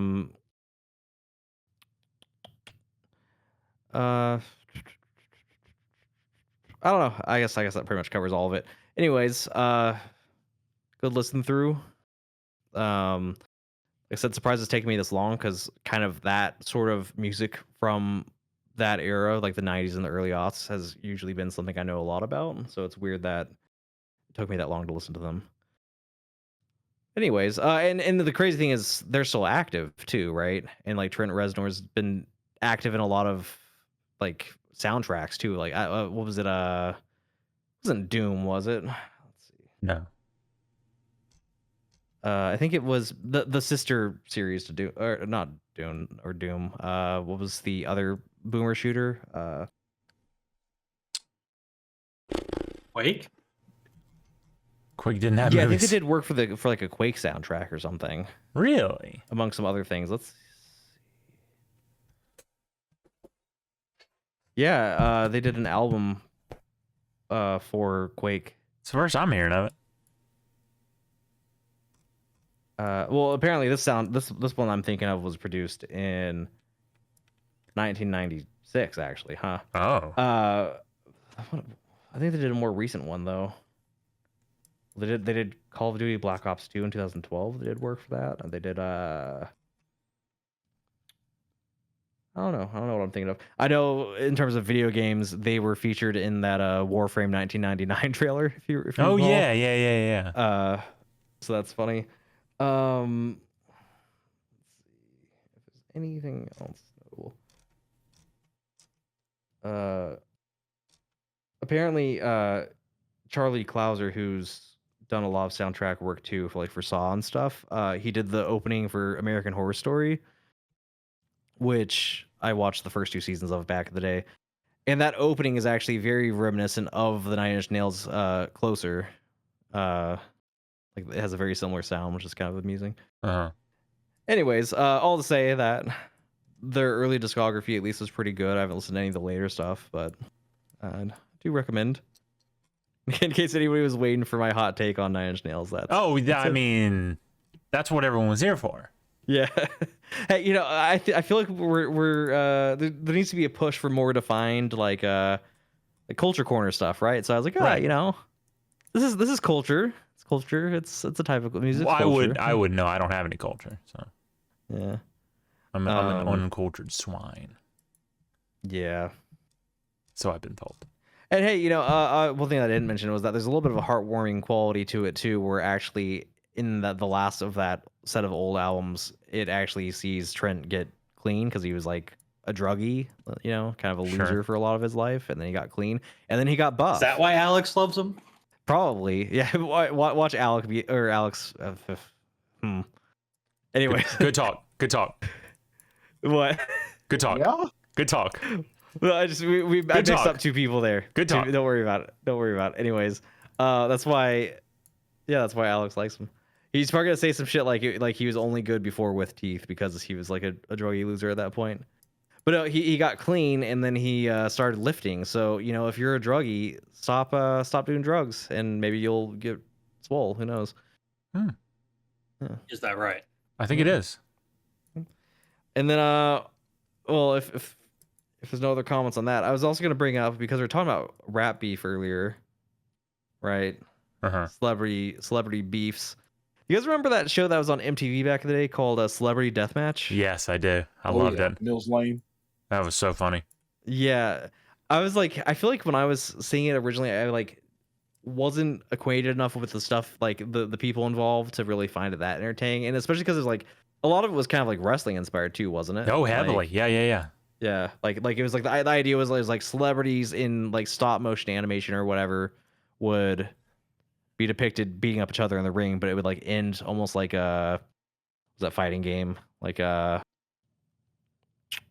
they'd kill each other, right? In like pretty bloody ways. You're talking about Mortal Kombat? Yeah, like Mortal Kombat. Well, what's crazy about that is there literally was a claymation fighting game back in the day.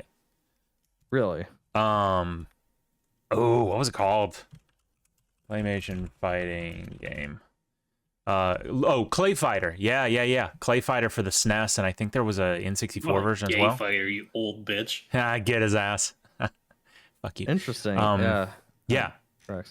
Yeah. No, there was definitely Clay Fighter 63 and 1/3, which was kind of a funny name. I used to see these all the time in Nintendo Power, right? And I was like, well, because it was rated T, which at the time I was 6 or 7 or whatever. So I wasn't really that wasn't really gonna be happening. But yeah, it had it was really cool. And it was just like what you're talking about. It was claymation fighting.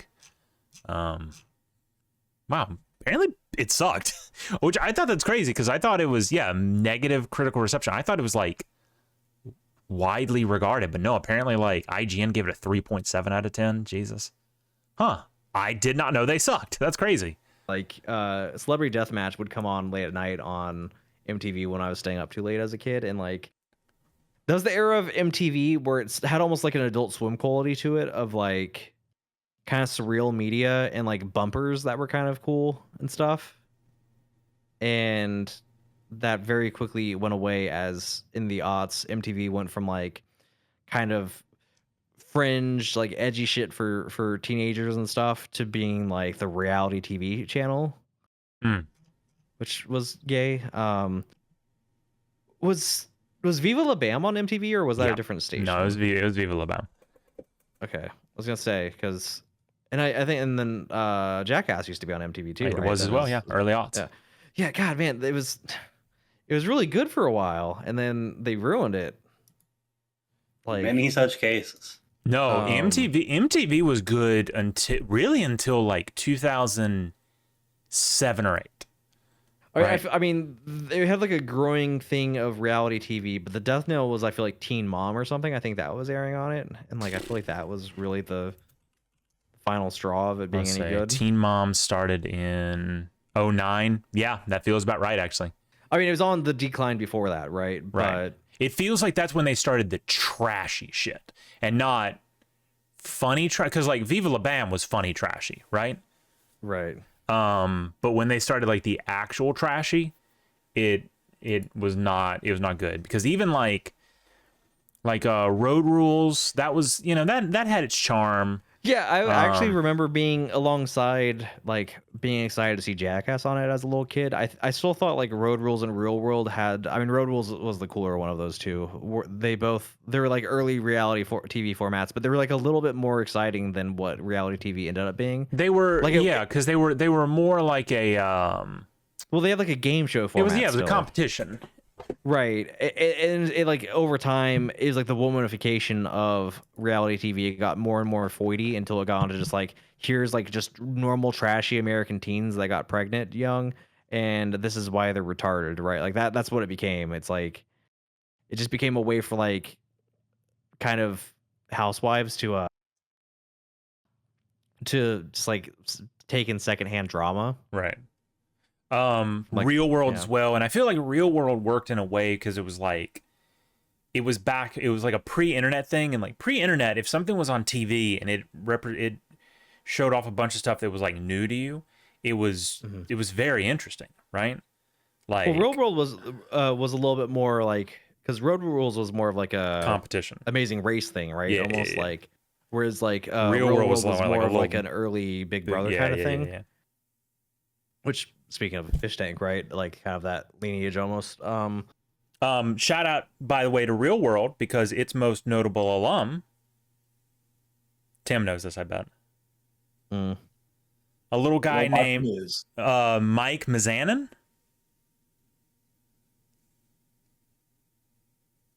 Waiting for a pop from Devin on that one. Mike who? Mike Mizanin. You don't know Mike Mizanin? Mike the Miz guy, Devin? What's up with that?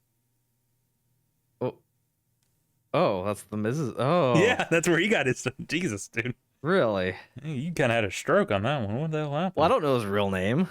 Well, spoiler alert, it's Mike Mizanin. Yeah, now I know that because you guys told me. But yeah, like I didn't know that before. Yeah. He's in a team with R-Truth. Yeah, and it's dude, Awesome Truth. Yeah, it's pretty good. Interesting. Can't believe you don't like them. I love the Miz so much. He's great.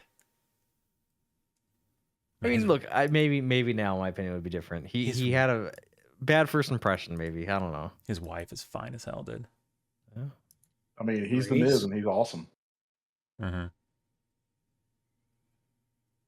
So, wow. Well, all to say, that era of media was interesting.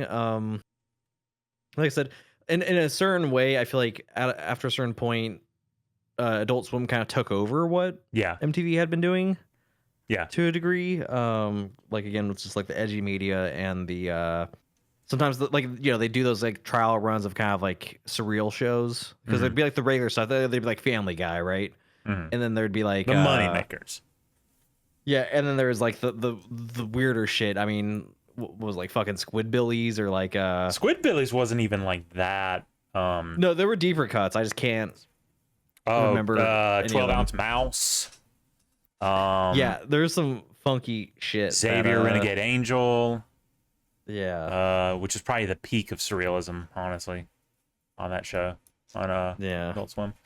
12-ounce mouse was good though because it had like almost like a Lynchian like vibe to it, where there was a plot and like characters and it was coherent, but it was so arcane that it was kind of like what the hell is going on? It does actually bring to mind the way that Adult Swim would juxtapose the edgy like young teen and young adult stuff that they're airing with an anime segment, right? In that way, they probably did do a lot for like kind of normalizing anime in the West. I've talked about that before, actually. I had a whole conversation. I don't remember where. It might have been in a voice chat once. I don't think it was on this show. But I was explaining, like, I think we honestly have, like, William Street / Adult Swim to thank for, like, normalizing anime in the West.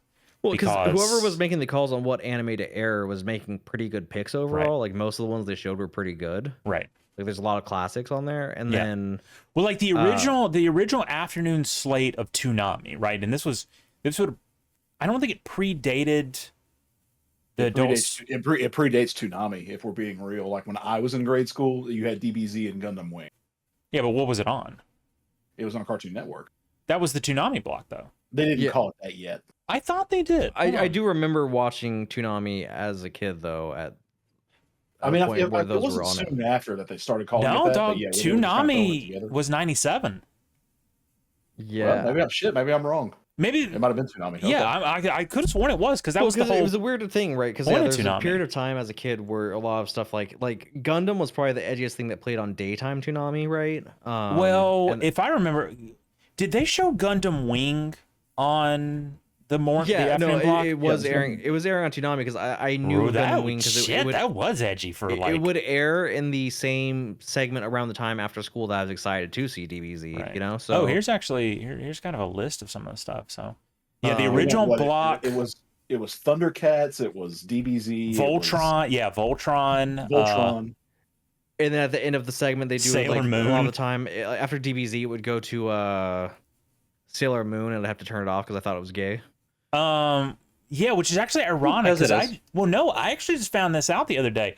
Apparently, Sailor Moon was actually a rather serious show, but because of the way that it got recut and aired in North America, everyone assumed it was a girls' TV show, but it wasn't. It was kind of it wasn't quite a Madoka Magica level, right? But that's what it was originally intended. It was supposed to be a more serious type thing. Well, because I feel like the whole thing with Magical Girls, right? It's something where it must have started probably as Super Sentai shit, but for girls, right? And then I feel like as soon as they started doing that, every other series after the original effort became a deconstruction of it, right? Right.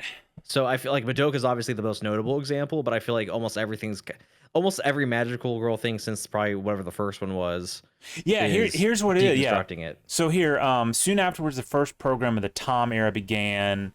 Sailor Moon episode it introduced Powerpuff Girls on Toonami, becoming the first Cartoon Network original series on the block. Also introduced that day was the Midnight Run, late night block. It was originally a 5-hour. Good Lord, 5 hours? Jeez, yeah, that feels right. Saturday night block, technically Sunday, until March 2000 when it moved to weeknights in an hour-long format until So it had DBZ, Sailor Moon, Voltron, Robotech, Wing, Big O, hey, Big O. Outlaw Star. Dude, Outlaw Big Star O was on actually... the daytime segment? No, this was the evening segment.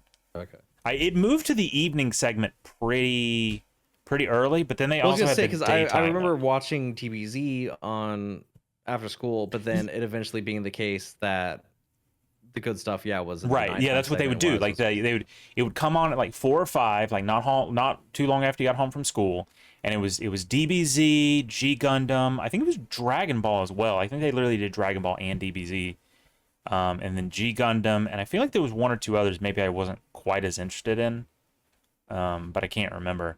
And then on Friday night, Saturday nights, they would have. I remember at one point it was Rurouni Kenshin. Shit, I'm trying to remember some of the other ones. I don't think I paid too much attention to it because at the time they were kind of like, they were a little heady, right? And they were like, whoa. Well, there's like Paranoia Agent and stuff, if you recall that. If I could see a list, I could probably, like, it would come back to me more. Let's see. Yeah. Oh, here we go. No, there's a lot of them. Card Cap, Batman Beyond. When did I start? Oh, fuck. Yeah, here they are. Oh, God. It all just came back to me at once. Fuck me. Dot Hack Sign, Yu Yu Hakusho, Rurouni Kenshin. Oh, my God, dude. Yes. Oh, my God, yes. Dude, I love... You know what the problem with Dot Hack Sign was? Go back and watch it. Does not hold up at all. Sure, not at all. Yu Yu Hakusho, though, does. First two seasons. The third one, we don't pretend like it exists, but... Dude, yes. I apparently missed because they, at some point, they did Evangelion, but I never saw it. And I don't know when it was. Oh, here we go. No, that's Adult Swim. I don't know. I know they did Evangelion at some point, but like I said, and I feel like if I had seen Evangelion as a child, or a teenager, that might have been weird, you know? Yeah. During the week of February 24, 28, 2003, Cartoon Network aired on Toonami Giant Robot Week, a 5-day special based, which released, Neon Genesis Evangelion, Gigantor, Robotech. Did they show that during the day? Man, did they show fucking Evangelion during the day? Imagine being like 9 or something and be like, oh boy, I want to watch giant robots. Evangelion. I mean, so much of the thing is, shows like that would go over a lot of kids' heads anyways, so. Yeah. Oh my God, yeah. Well, the series wasn't too bad. It was just kind of like, huh? It was the movies and then the end of Evangelion that was... I'm so fucked up. Yeah. Man.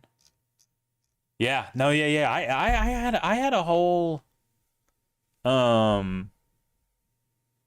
conversation about this once, about how like I said, I don't remember if it was to y'all or to someone in real life, about like, the reason anime exists in the current state that it does, because even today, right, like if you look up an anime, right, and they'll say like, here's when it debuted in Japan, right, and then when they say here's where it debuted elsewhere, it still lists the Toonami date. Because there's nowhere else on television that's still doing it, which I don't know if y'all saw a slight thing, and then we'll try and wrap it up. But I don't know if y'all saw the news about Peacock, Netflix, Apple TV, whatever, are like they're not merging, but they're teaming up with Comcast to have like a bundle, and it's like, we used to have a name for that. It was called cable. Yeah. Which is right. Well, I think the main thing here is that by doing it through streaming services, they get around the regulations that are in place for cable. Based. So it's kind of just like they're trying to skirt the set TV regulations by essentially making new cable and charging even more for it. Because old cable sucked. So if we could get back, I'll just continue pirating what I want to watch. But anyway. Well, yeah, because my whole problem with the downfall of cable is like the death of niche, right? Mm-hmm. Like. Everything had to like after Survivor came out, or Big Brother, I can't remember which it was, like, and set like new records for like TV viewership, that was the new high watermark for which everybody had to meet. So if you were like, if your channel was the Pottery channel, which, just what, throwing that, like, that's not a real thing. Yeah. But like if you had the pottery channel, all of a sudden you had to start doing survivor numbers, which you couldn't. So what did you do? You had to come up with, like, you know, real world ceramic challenge, the competition, a reality show where we take it's like how, the five hottest potters in the world, and they're all naked. Yeah, You know, well, it's shit like like Food that. Network eventually became like a bunch of cooking reality shows, right? It's like the same idea. Which is funny because YouTube TV, right, which is, you know, not cable, but it kind of is. They have a channel called Tastemade, which has actually like made a niche for itself by going back to that model and having just shows about, get this, cooking, right? Yeah, actually, since yeah, but Counterpoint Hell's Kitchen owns. So. Okay, yes, but Cupcake Wars doesn't. And the other 10,000 different competitions they have. Well, it's fun because what about the Lego building competition show? No, that's gay. I want, you know what? I want to show, and this is, I know I've had this conversation on the show before, but this is where, like, YouTube, this is why I will continue to love YouTube, and no matter what they do, I will still kind of like hail them. Like, this is what's great about YouTube, because if you want to make, so back in the day, right, if you wanted to make a channel for your niche, right, like you did, but it took a lot of money, and eventually, you know, you had to please somebody, the suits, the corporation, you know, whatever, the providers. And it was hard to keep going, right? Like even the greats, like Tech TV, eventually had to fold into G4, right? When it went for a while, but then it fell to the same thing. HGTV, right? That's just literally just essentially reality shows these days. Don't even A&E, TLC, all that. It's just reality now. But YouTube, right? Like, pottery, remember? Do you want to make a channel that's literally just like a 1 hour uncut, like you doing pottery? What's the word? Feeling up some wet clay? Yeah, and you can do it. And guess what? You have 500,000 subscribers now because that niche was, people still wanted that niche, but the suits didn't care because they wanted survivor numbers. Well, it kind of speaks to the homogenizing. That's our new show, actually, Joseph. Potting about. We're starting a pottery show soon. Yeah. Potting about. It speaks to the homogenizing factor of like just fucking suburban white women. Probably, you know, the people who had probably the most time to sit around and watch midday TV and stuff. And I feel like that's still the case. Like they had to kind of start catering to that because that was by far the largest viewership across the country, and so they'd be dumb not to. But you know, yeah, you're right that with YouTube, the other demographics can be served again without it being a race to the bottom. Right. Yeah. I'd actually pretty heavily agree with that. As usual, who's to blame? White women. Yeah. Well, and since Joseph's here in chat, also I was gonna say, because you were speaking about like traditional cooking formats coming back, I was gonna say, I mean, it's owned by Condé Nast, which is a giant company, but and actually like legacy media type thing, but they were doing the whole Bon Appetit thing on YouTube for years, and that got quite the following because it was actually cooking first, right? There's like a weird kind of like social element to it, like a parasocial thing almost, because like the people in their test kitchen would interact in certain ways and stuff, and it became like a heckin' like Marvel crossover bullshit type thing. But for a while it was really good. Eventually it fell through because one of their managers like got in trouble for like doing blackface or something back in the day. Oh, I remember that. Yeah, and then like the whole like everybody quit and shit because the whole segment was like threatened. They're actually still trucking along, but a lot of the good original personalities are gone. And yeah, like Joseph said, there's still Brad Leone, who is one of the better personalities, still doing his individual thing. All to say, like there was like a huge cascade of cooking personalities from that, and then of course, I mean, I don't like binging with Babish, right? But like that was one that was big for a while. Obviously, for me, it's Food Wishes has been a classic. That guy's been at Chef John has been at it for ages. Like, just since you mentioned just like actual straight up cooking shows, like yeah, YouTube has had so many. I feel like YouTube has like a crazy saturation of them. Actually, it's like everybody has a fucking cooking channel, which is fine because I like that content. But we're gonna have a cooking channel. Yeah, oh yeah, I think it's only fair. Well, probably not a whole channel, but we will definitely have a cooking show. we'll have a segment called Goy Sloppers. No, chopping and slopping. Yeah. Yeah. Hey, speaking of chopping and slopping, I have to go to Walmart at some point in the next week probably, and I'm thinking, well, there's only so many options over there anyways, but it's either going to be more Cantina menu stuff at Taco Bell, or I might give Subway a chance. Hey, you won't hate it. You won't hate it. When I looked at their app, they've been doing a weird thing for the last few years where they're trying to do these like hype sandwiches as like their flagship stuff. They'll have like stuff that's like either celeb crossovers or like shit that has like almost like sports coded names. As like their big promo sandwiches, like their overpriced ones. There's one that they have that's like a half-pound meat right now or something. It's just funny where they're taking the brand. Mm. But they have coupons, and that's the important part. Mm-hmm. They changed their wraps, so I'm out on Subway.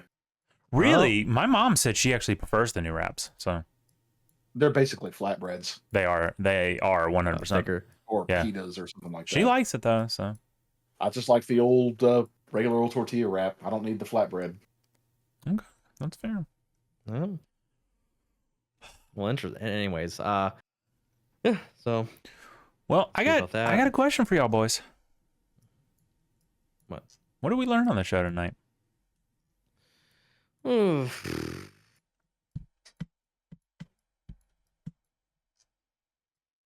Lots of stuff. And Leo, like what?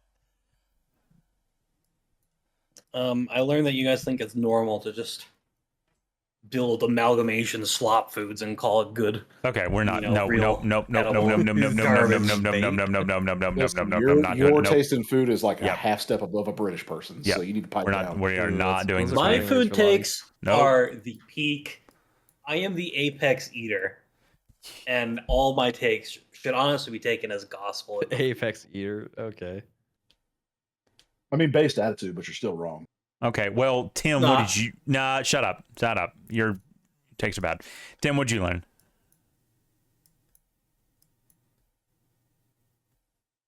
I learned that I need to go back to Dune and just start it over, watch both movies. Yeah. It's been forever since I touched that series, and I was actually having a conversation in other channels about it, planning a back-to-backer here at one of these days. Okay. Pretty good. All right. It's worthwhile. Devin, what'd you learn? Let's see. I learned that you had seen the older Dune movies. Yeah, there you go. Wow. Yeah.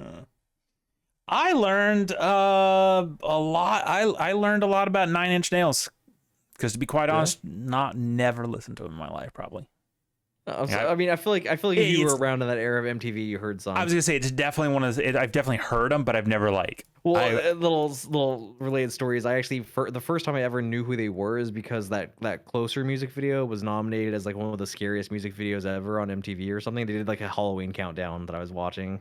That's kind of cool. So that's how I knew about them. Anyways. All right. Well, tell you what. Someone say something stupid and let's get out of here. Beef inch bales.